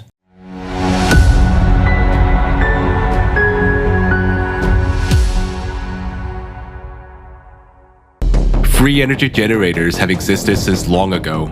But why do these technologies remain inaccessible to humanity? An American company has been one of the first in the world to produce magnetic energy generators of up to 25 kilowatts and is already supplying power to customers. A German company produces fuel-free power plants and has branches in several countries. A Korean company has also released a working model of an electromagnetic generator with a capacity of 10 kilowatts. African technology made it possible not only to produce a free energy generator, but also to modernize a vehicle so that it could move without fuel or recharging. Fuel-free generators, FFGs, are power generators with an efficiency greater than 100%, which means they produce more energy than they consume. But the most valuable thing is that this power source generates free and environmentally friendly energy. FFGs may be installed not only in houses and on vehicles, but also on helicopters, planes, and ships. Introduction of FFG technology alone will enable humanity to discontinue using hydrocarbon fuels. Now, let's imagine that every person on the planet would have a fuel-free generator. This means that electricity would become free. We will no longer have to pay for it. But in the consumerist format of society, this would be a great disaster because it would leave millions of people jobless. Those include experts involved in power plant maintenance and gas station employees. Everyone from a director to a janitor at a gas station will lose their jobs. All firms or companies involved in power generation will lose their incomes. While that includes logistic firms, manufacturer of wires, pipes, and even all the machinery which has been necessary for the power plants. Manufacturers, suppliers, and sellers of solar panels won't be needed. Accordingly, hydropower will also be replaced with fuel-free generators, which means that all the employees and professionals who maintain dams will remain jobless. Moreover, this situation will cause a chain reaction. Those millions of people will no longer be able to buy goods and use paid services. Goods turnover as well as manufacturing plants will come to a halt. This in turn will affect billions of people who will lose their jobs and means of subsistence. This will cause a dissonance in the trade and manufacturing sectors, as well as social tension, increasing the gap in society between the poor and the rich. This gap will in turn cause an increase in crime, racketeering, conflicts, confrontations, and discontent with authorities. People will take it to the streets. After all, hunger is the strongest incentive to commit illegal and inhumane acts. All this will lead to chaos. This crisis will affect all countries in general. They will begin to solve problems by force, and this will cause the death of billions of people. All in all, there is a paradox. Introduction of a simple technology that can improve people's lives will lead to a worldwide disaster. However, it is not technology that is a problem, but the state of society today. Thus, we have considered a scenario of events in the consumerist format of society. But there is also another scenario. If we change the format to a creative one, this kind of technology will be quite beneficial. In the creative society, the economy cannot become a threat to the lives of millions of people because the value of human life is a top priority and all conditions of existence are aimed at improving the quality of human life. But that's a different scenario, a choice which has yet to be made by people.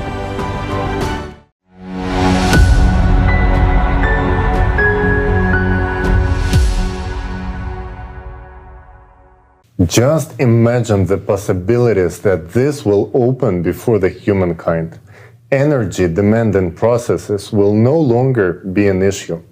Plastic recycling for a clean environment, growing foods indoors using desalination of water to provide enough food and fresh water for everyone. It will be a paradigm shift. And this is only in our power to make this energy available for everyone. And this is only the beginning. Preventative care that will keep us healthy, life elongation technologies, crisis-free and inflation-free economy, universal basic income, and even space exploration. The possibilities are really limitless and will be available for each person because the format of a creative society creates conditions for humanity to thrive. Let's talk more about how implementing creative society worldwide will benefit all of the humankind.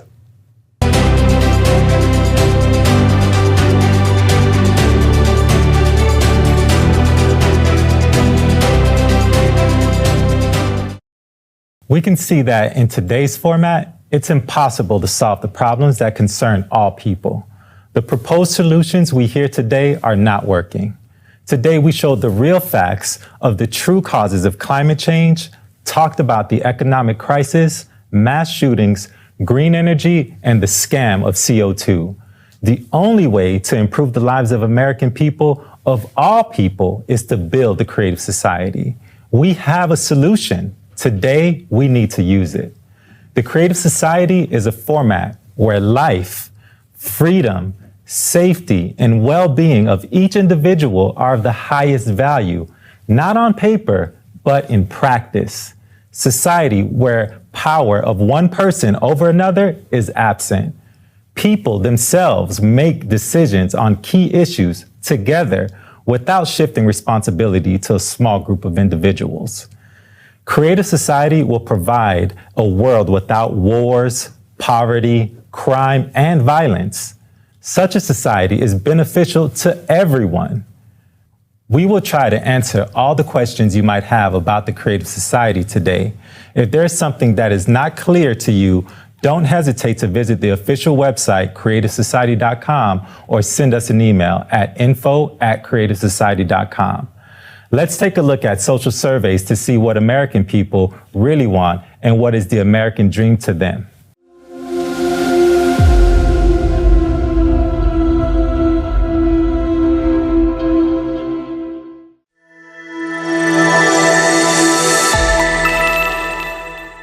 For me, the American dream is, it's just like a land of opportunity. You can do what you want, you can hang out with people you love, you can share all those experiences with others in so many amazing ways. Okay, so no one has to work 40 hours a week and barely be able to afford their rent or their bills, or not even only 40, like sometimes 80. Or healthcare. Yeah, everyone will have healthcare. No one being judging each other by the color of their skin or anything. Yeah, I mean, I think the society of my dreams is where people just treat each other fairly, treat each other like equals. I want to see an America that is colorblind, that everything from one end of the spectrum, jet black to snow white, living together, working together, playing together, raising kids together. Be comfortable, be myself, and people around me can feel like to be themselves and can live comfortably. And we need to work together to try to create an environment where everybody is accepted. It doesn't matter if you're rich, poor, white, black, Asian, anything. Everybody needs to be accepted as one. We all bleed the same. Equal access to education, to healthcare, housing for everyone, basic needs being met. Being able to have a place that was your own, being able to afford a home, being able to have a good job, raise your family, be safe. Be able to get your own home, have the freedom to live the life that you want to live and build a family. My American dream is for my grandchildren is to be safe, out of harm's way. There would be a lot more stability in society, and I think in a safe and happy world, we would all be able to have our voices be heard. I would like to live in a society where educators are paid more money, police protection, policemen are paid more money, that you will put education and safety first. There's nothing more vital than we can do than public education and having a good education system for everyone, regardless of whatever their own family financial situations are, including access, of course, into higher education, where you don't have to go in debt for the rest of your life. People need free healthcare, I believe, because health is a very important, basic thing that everyone needs. If I lose my job and my health insurance, I want to know that if I get cancer, I'm going to be okay. Just a place where we can feel safe. High quality, equally accessible healthcare for all. I would love, not with just America, but with world peace. Peaceful, all living in harmony, doing whatever they want, no judgment. Being able to comfortably take my kids out and not worry about them walking somewhere and feeling unsafe. I can go to the grocery store and not be afraid that I'm going to get shot. Freedom and safety is like something that everybody deserves and desires, and not have to worry about money. Being able to live without working. For me, the American dream is political freedom. We should have our liberty, and we should have all of our freedom that is guaranteed in the Constitution. It's freedom to own business. Well, I think a lot needs to change economically with respect to class and the redistribution of wealth. Our tax system, the way our government operates. To be rich, make money. Well, I would say just time freedom, financial freedom, because everything that is revolved around money. And I feel like if we just have more freedom in that sense, then we could live a lot happier life and also lead the new generation to generational wealth. I think it starts with good business opportunities to give everybody the chance to do that. Going beyond just surviving, but thriving. When you don't have the financial freedom, you are giving up on many things that you might be able to do otherwise. There's sufficient resources and equal opportunity to access and gain access to those resources. To me, a unified world would be a good place to live. I want to try to travel more, and my American dream would be to work a job I like and be financially stable with that, which sometimes is impossible, and then also get to see the whole world, which I really hope I can do. But living your best life. I guess world peace.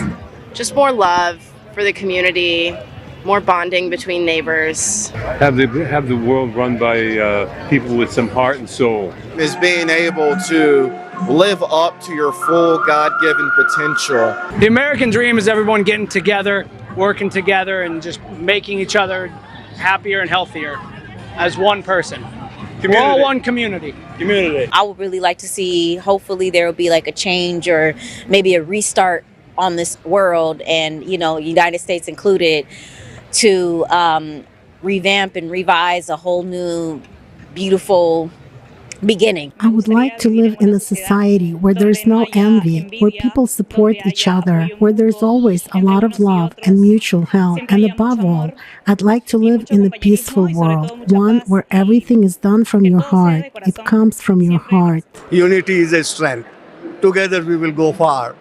I mean, those are slogans, but we need some initiative by conglomerating with the different groups, where we can come on one platform and everybody can do their part. Somebody is specialized in something, somebody is specialized in something. So if those all hands come together, I think that's the only way. It will take time, but somebody has to take that step.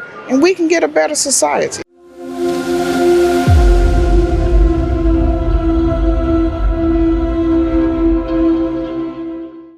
Hey, what's up, guys? It's Roy Star Sound Sick here. Make sure to follow, like, subscribe, and share this conference on every social media platform. We need to get this information out there. It's time to build the creative society, the society of the future. Let's go.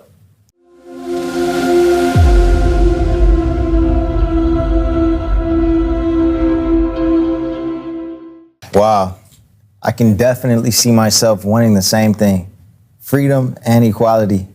I would like to have enough time to work on things that I like and be sure that my kids have their needs covered. All people need to have financial freedom.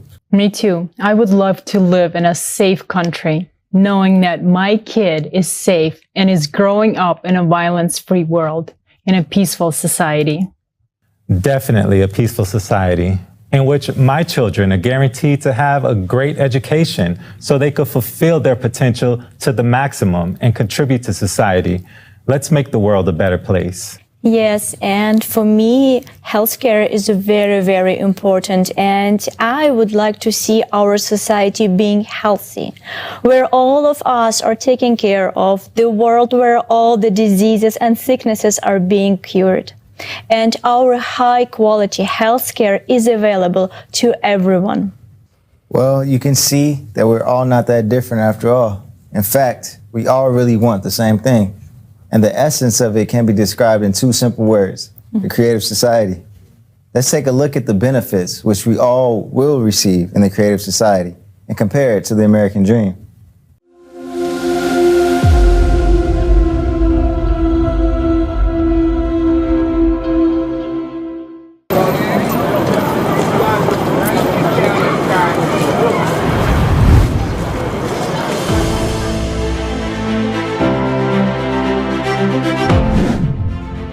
Safety.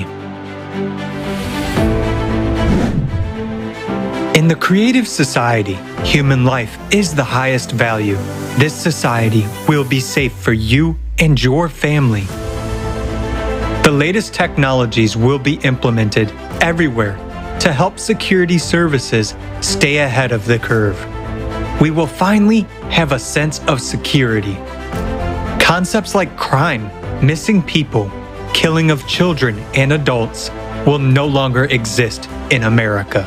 No longer will you be afraid to let your child go to school or outside. You won't be afraid to walk home late at night, go for a jog, or go to concerts. In the creative society, no crime or offense will go unpunished. In the creative society, the safety of each person is the highest priority. Healthcare.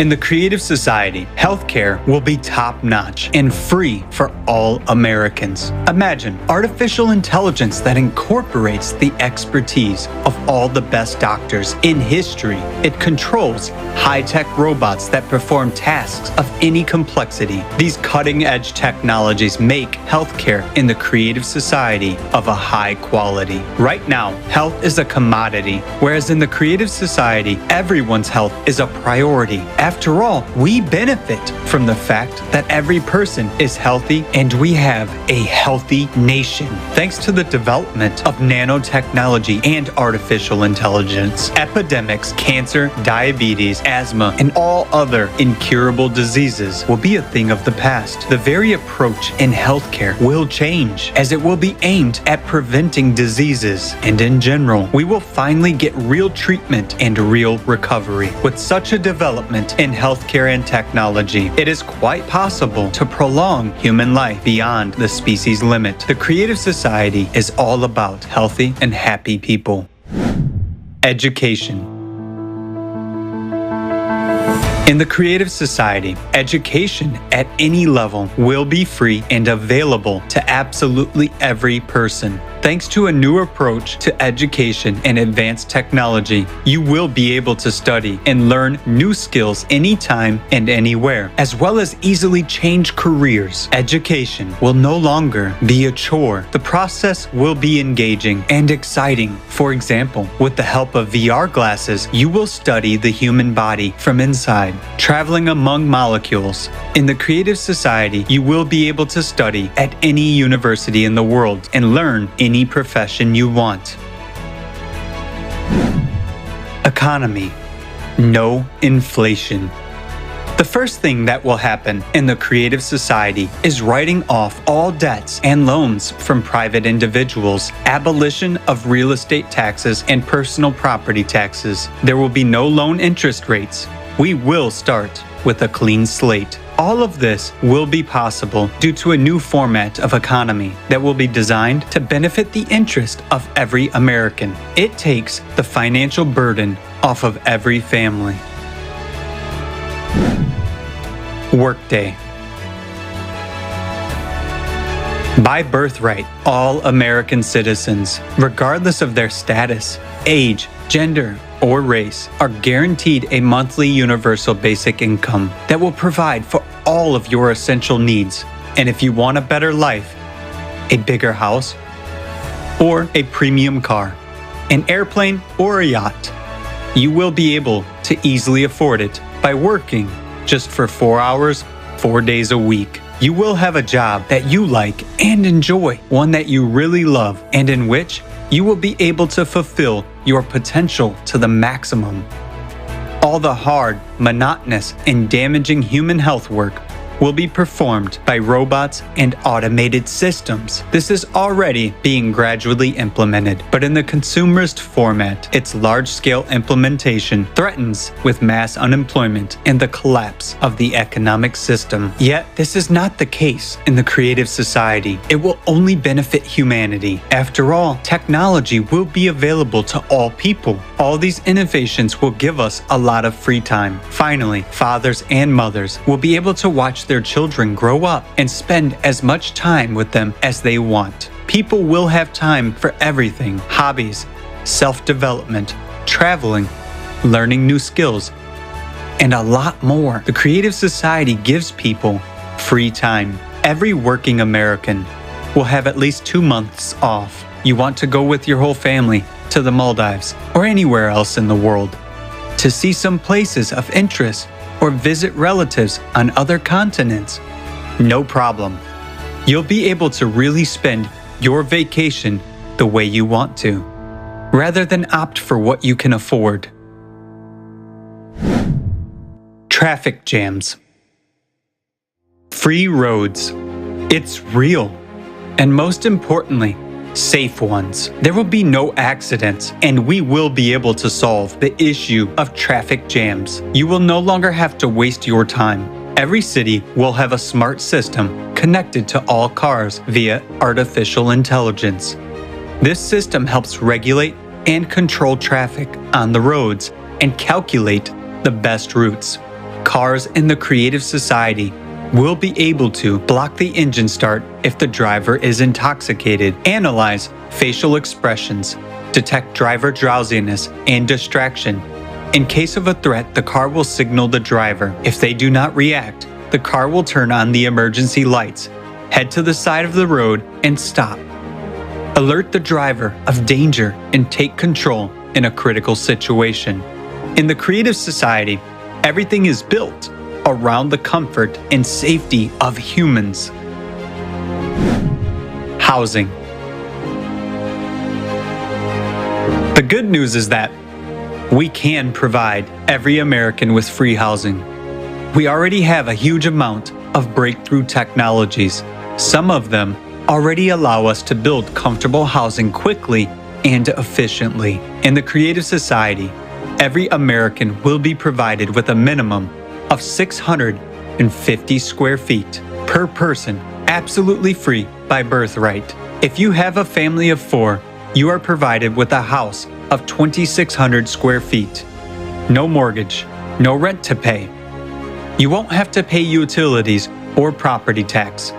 The house will be equipped with the most advanced technologies available to society, and that means that all household chores such as washing, cleaning, ironing, and cooking will be done by robots only, which will do that quickly and perfectly. Human beings are not slaves. Human beings should live a free and happy life. Equality. In the Creative Society, all people will have equal rights. There will be no racial division. In the Creative Society, you will have rights in actual fact, not on paper. Ecology and food. In the Creative Society, thanks to the unification of scientific potential, we will be able to solve many problems related to ecology and climate. We will finally have clean air and clean water. Food will be healthy, delicious, and of high quality. You won't have to worry that you'll put on weight and that food will negatively affect your health. Sounds unrealistic, right? Many of us achieved our dreams through hard work and sacrificing the time with our families. But now, we can build the world we all dream about without sacrificing anything. It will be the kind of world we want because we are Americans and we can do it. If you are a true patriot of your country, let's build together this society where every American is happy. Let's give all the people of America the American dream. That is true heroism. We must set an example to other countries because we are the future. We must set one goal for all of America. Join the efforts and act on our desires. We were the first to land on the moon, and we will be the first to build the Creative Society.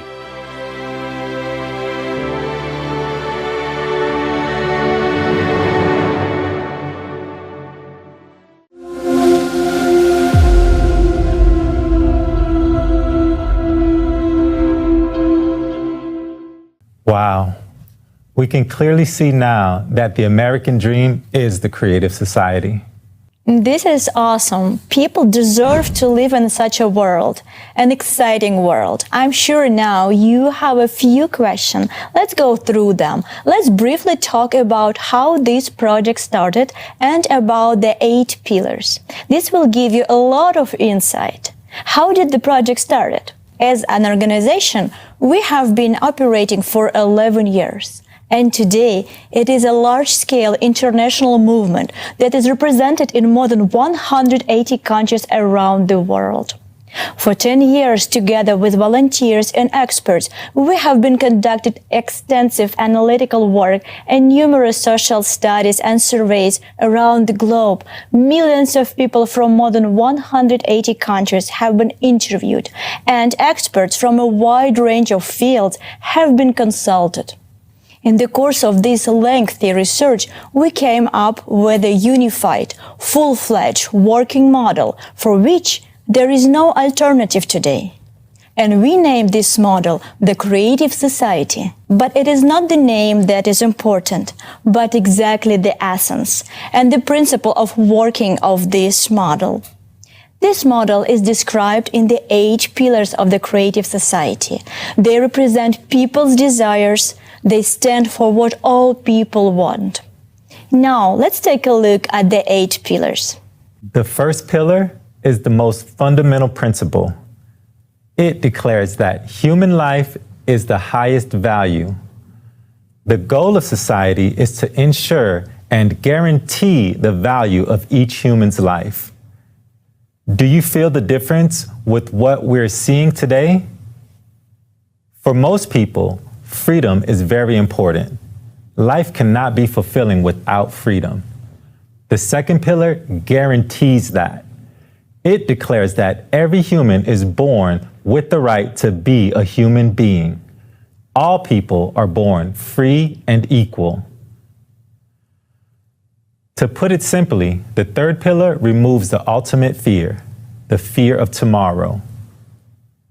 Each human is guaranteed free provision of essential life necessities, including food, housing, medical care, education, and complete social security. And of course, everyone wants to feel physically safe. A unified global service will protect everyone from any emergencies and threats. For society to function properly and justly, there cannot be any secrets from its citizens. Therefore, transparency and openness of information for all is essential, including the information about the movement and distribution of public funds. Ideology is what shapes society's values and behavior. The prevailing ideology should bring out the best human qualities in people.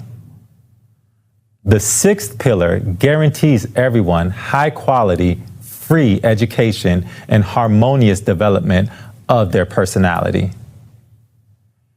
The seventh pillar assures equitable distribution of our planet's natural resources among everyone, regardless of nationality, age, and social status.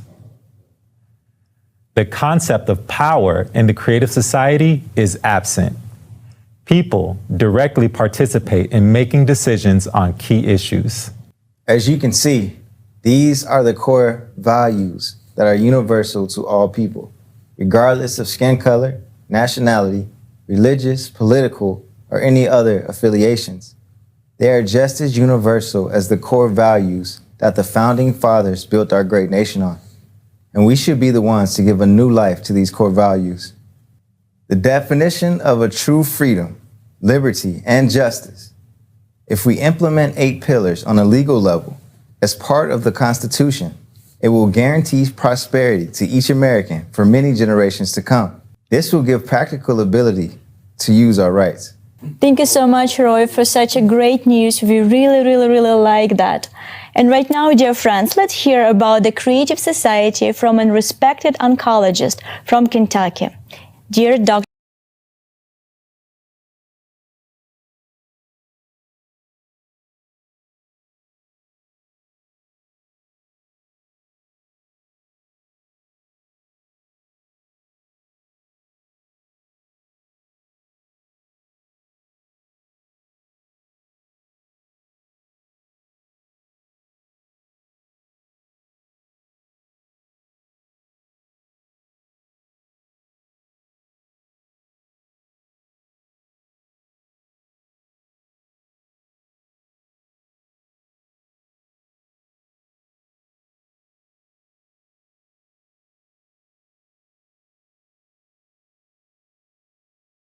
and with our brethren around the world are far more important than the issues that divide us.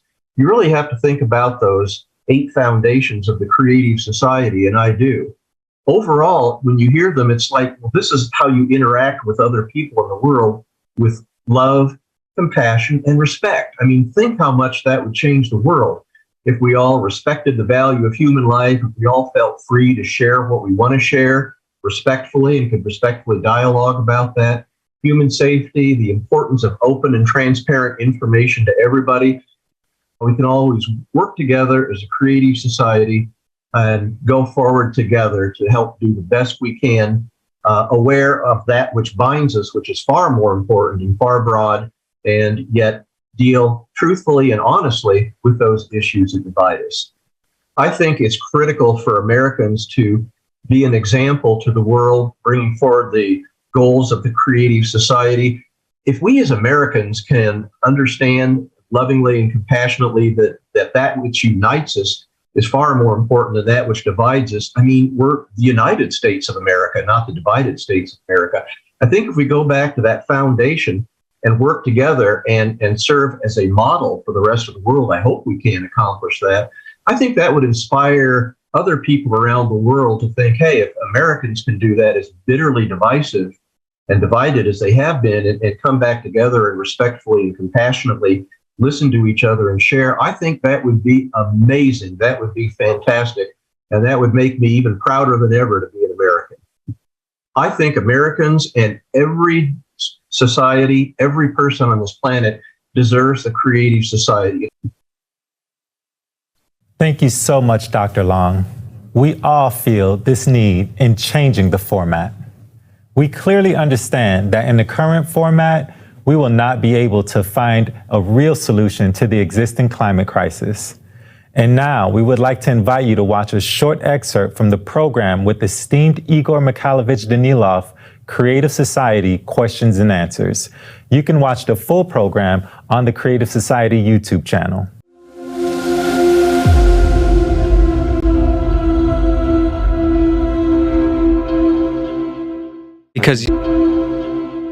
Because unification in the creative society implies unification on an idea, on the improvement of the quality of everyone's life, our life and your life, friends. It is directed precisely towards making life better, more beautiful, and safer. Excuse me, I will say it straightforwardly and simply, so that you, my friend, can live in a safe world, so that your life is valued more than anything else in the world. We should unite precisely on that, you see? Not just your life, but the lives of your loved ones, your family, and friends. That's what unification is all about. To build a world where no one ever feels hungry, simply so that everyone has enough water, food, and clothing. The creative society unites the whole world. It makes the whole world one big family. But the creative society is for each and everyone, you see? This is the paradox of the creative society. It is for all of us. But at the same time, it is for you, my friend. First and foremost, it is the format that can make your life beautiful, happy, and absolutely safe. And most importantly, the only option that is acceptable to all of us is that format of the creative society in which we can find what we can use to oppose climate change and how, in reality. And in reality, we will be able to preserve our planet and save our lives together with you, friends, the lives of each of us. So is it worth doing it or not? Yes, of course. Of course. And you know, as of today, there are a lot of people who understand and know that. First and foremost, a lot of intelligent and literate people, and not indifferent to their own lives and to the lives of their relatives and friends. So they, first of all, know and understand what is happening to the climate in reality. Not even to politics, not even to the economy, but to the climate, and understand all the looming threats that nowadays disastrously affect geopolitics, business, and lead to serious clashes at the geopolitical level, and so on. They understand that a little time will pass, and the situation will be much worse. Everywhere, the crisis will progress, and it will be impossible to stop them. Understanding and knowing that, they joined the creative society in the first place. Why? Because they are literate, intelligent people. Let's all become smarter. Let's stop shifting responsibility onto someone else. You see, by shifting responsibility onto someone else, we deprive ourselves of the future, ourselves first and foremost.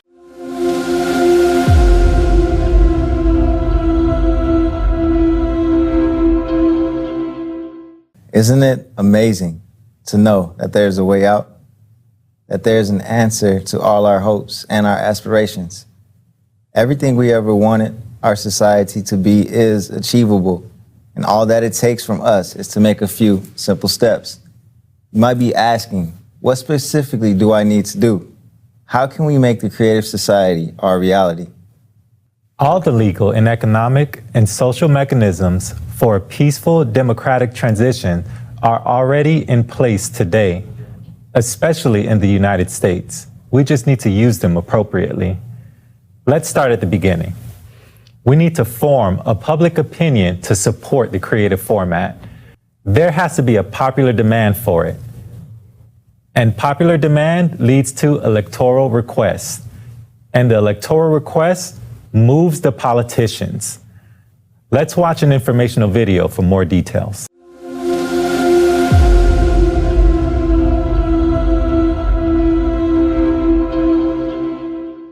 The first and most important step in building the creative society is to let everyone know that such a format exists and the tremendous benefits it will bring to every single person. How can this be achieved? You can. Share the information about the creative society on social media. Tell your friends, neighbors, and coworkers, pretty much everyone you know. Tell them how they would benefit in the creative society. Wear a piece of clothing with the logo of the creative society, such as a t-shirt or a baseball cap.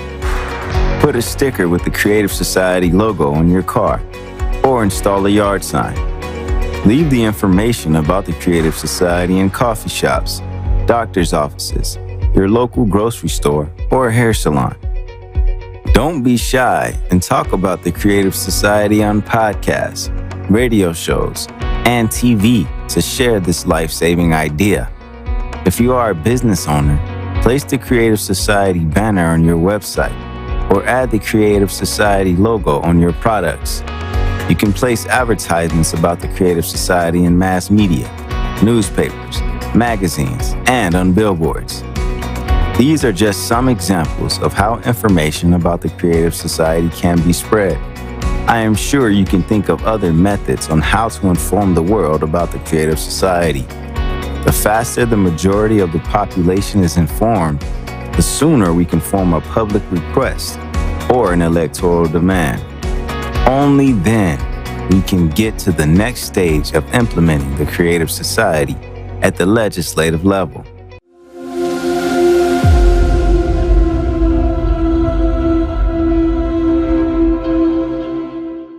Okay, so now let's move on to the next question that people might have. So what's next? I have told everyone I know. Now what? What do I do? Now let's take a look at the steps of how to make the American dream our reality. How do we implement the creative society? Please.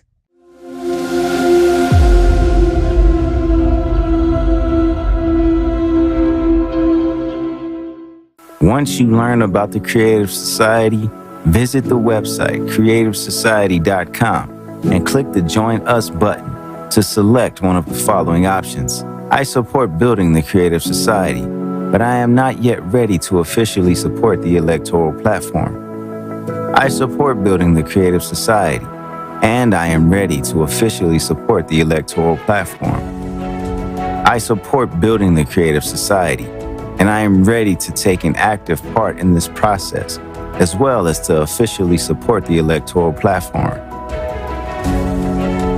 When a majority of eligible voters support the creative society, we can move on to the next step, which is creating an electronic voting platform. The electronic voting platform is a secure online voting application that you can install on your phone, through which people can choose politicians who fully support the creative society. This system will allow us to choose candidates who are going to implement the creative society at the legislative level. By using the same platform, people will be able to pass bills, adopt laws, and prioritize budget spendings. Moreover, people can revoke any politician from any government office if they are not representing the people's will. The first law that an elected politician must pass is the implementation of the electronic voting platform into the Constitution. The second law that must immediately pass is the incorporation of the 8 pillars of the creative society into the Constitution. That will put the value of human life, freedom, safety, justice, and equality in the first place. Passage of these 2 laws changes everything. Integration of the 8 pillars into the constitutions of all countries will make it possible to promptly reformat the values of world society from anti-human to the society where human life is the main priority. The Creative Society motto eliminates concentration of power in the hands of a single individual or group, and key decisions are made by people themselves. People's power is implemented through their active participation in society's life and regular expression of their will via an electronic voting platform. Say yes to the Creative Society. Join now.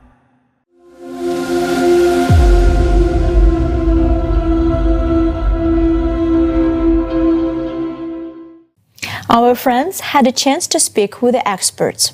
Let's hear from Professor of Political Science at Shippensburg University, author and political commentator. She will explain to us how amendments to the Constitution can be passed. The pillars of the Creative Society are so idealistic and wonderful and are built upon mankind's best virtues. And I think in an ideal society, in a creative society, the best of us would encompass all of these. We would be creative. We would have justice and equality for all. We would have transparency and openness. We would have safety and freedom, and we would value all lives. And I think that in America, our freedoms sometimes bump up against the freedoms of somebody else. That is another human quality, which, avarice and greed and jealousy, those qualities are not the ones of angels. And knowing this, our founding fathers, the framers of the Constitution, the biggest thinkers of the time, knew that men were not angels. And our Constitution is written specifically understanding that. So the legal process of a constitutional amendment is actually very straightforward, which is that an amendment has to be proposed by 2/3 vote of both the House and the Senate. And then 3/4 of the state legislatures have to pass it as well. So put another way, 67 senators would have to agree to it. And I think it's 435. I think it's like 308 or something like that. I think it's that. Of the House would need to agree to it as well. But let's just say that we could aim for that and that it's possible. Then it would have to be 2/3 of the states as well. There are 50 states, and so math is not my strong point, but it would have to be 34 states. Okay, if that's what your goal is, then that's the process. And it's an uphill battle because the Constitution has been amended a total since 1789 when it was ratified, a total of 27 times. The first 10 we got for free in the Bill of Rights.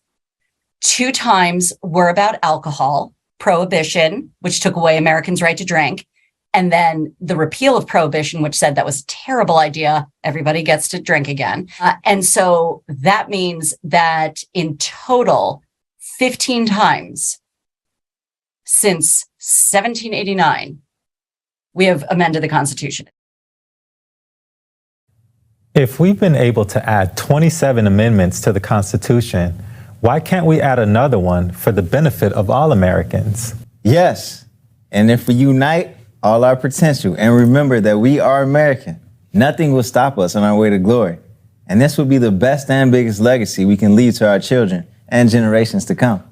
Creative society is the most peaceful and the most appropriate society format in the entire history of humankind.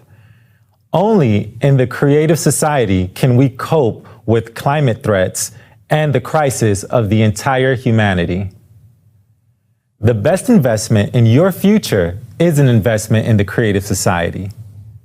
Every active volunteer of the Creative Society, those who are implementing the hardest and most difficult part, that of informing all people, deserve to receive a Peace Prize from the Creative Society. Every participant of the Creative Society deserves to be recognized and remembered in the future by grateful descendants. In a transition to a Creative Society, everyone who devotes time and effort will be rewarded. Let's discuss and bring understanding to this. An award should be structured in such a way that it reflects the efforts of people who inform about the Creative Society. The Volunteer Peace Prize can be broken down into 5 categories. First, those volunteers who currently inform a few people. Those are people who put stickers, "I support the Creative Society," on their cars, who talk to their colleagues, friends, acquaintances everywhere, who work with just a few people will receive $1 million. Second, those people who inform dozens of people, those could be cafe owners, bloggers, those who travel, explain, talk, who are not shy to talk in buses or somewhere else and massively inform dozens of people, they get $2 million. Third, those who inform hundreds of people get $3 million. Fourth, those who have the opportunity to communicate with people and notify thousands of people get $4 million. Fifth, those who are able to inform millions of people, bloggers with multi-million followers, people who speak on huge platforms, who participate in conferences, singers who create concerts watched by millions of people, they will get $5 million.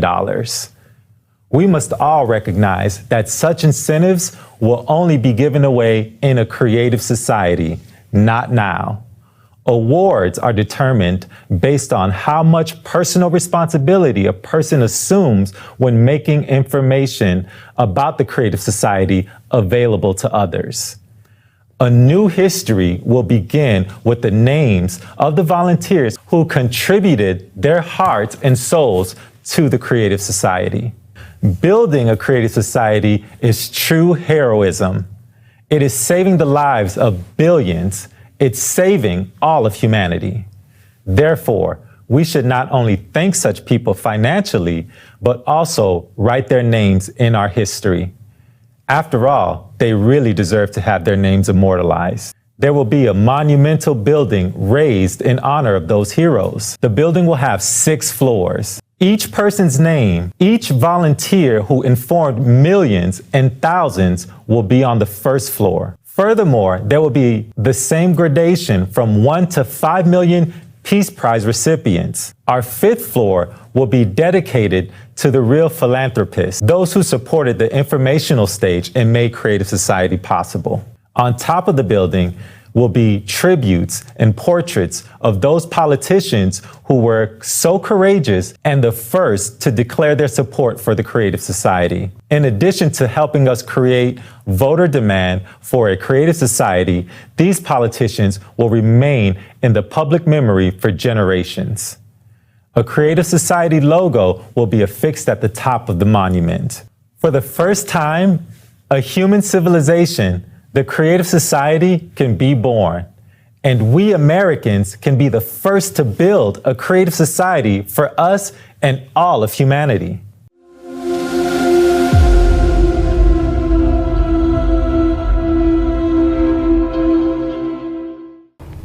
Today's conference gave us a perspective on the abyss into which we're hurtling at full speed. We have learned the truth about the causes of climate disasters and the facts that we have very little time left. But despite the gravity of the situation, we have a chance. It's the shame not to take advantage of it. We, Americans, can change everything. We want to live freely, without fear, to have opportunities to develop, to live without lies and manipulation, in a sustainable way, without crisis. We want to live in peace and harmony, to take an active part in the development of society.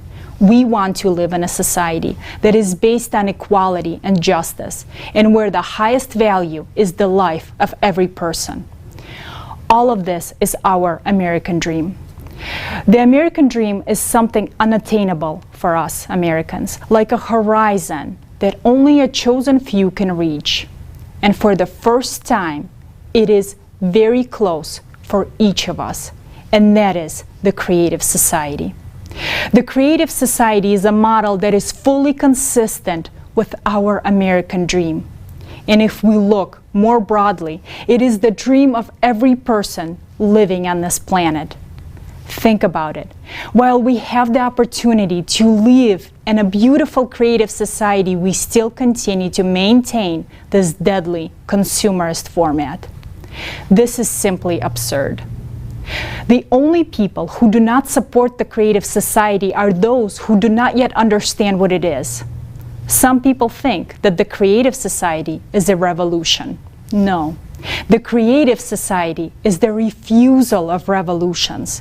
There will never be any more revolutions except scientific and technological ones, which should be a continuous and natural development in the creative society. The creative society is the way of evolution. We have always been a leading country and should remain such forever in people's memories. It is with us, Americans, that the building of the creative society must begin. We must be leaders in building the creative society. We must be an example to all of humanity.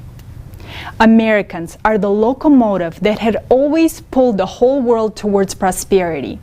Today, we are faced with the fact that the climate has destroyed all the bridges in our path, and now humankind is doomed.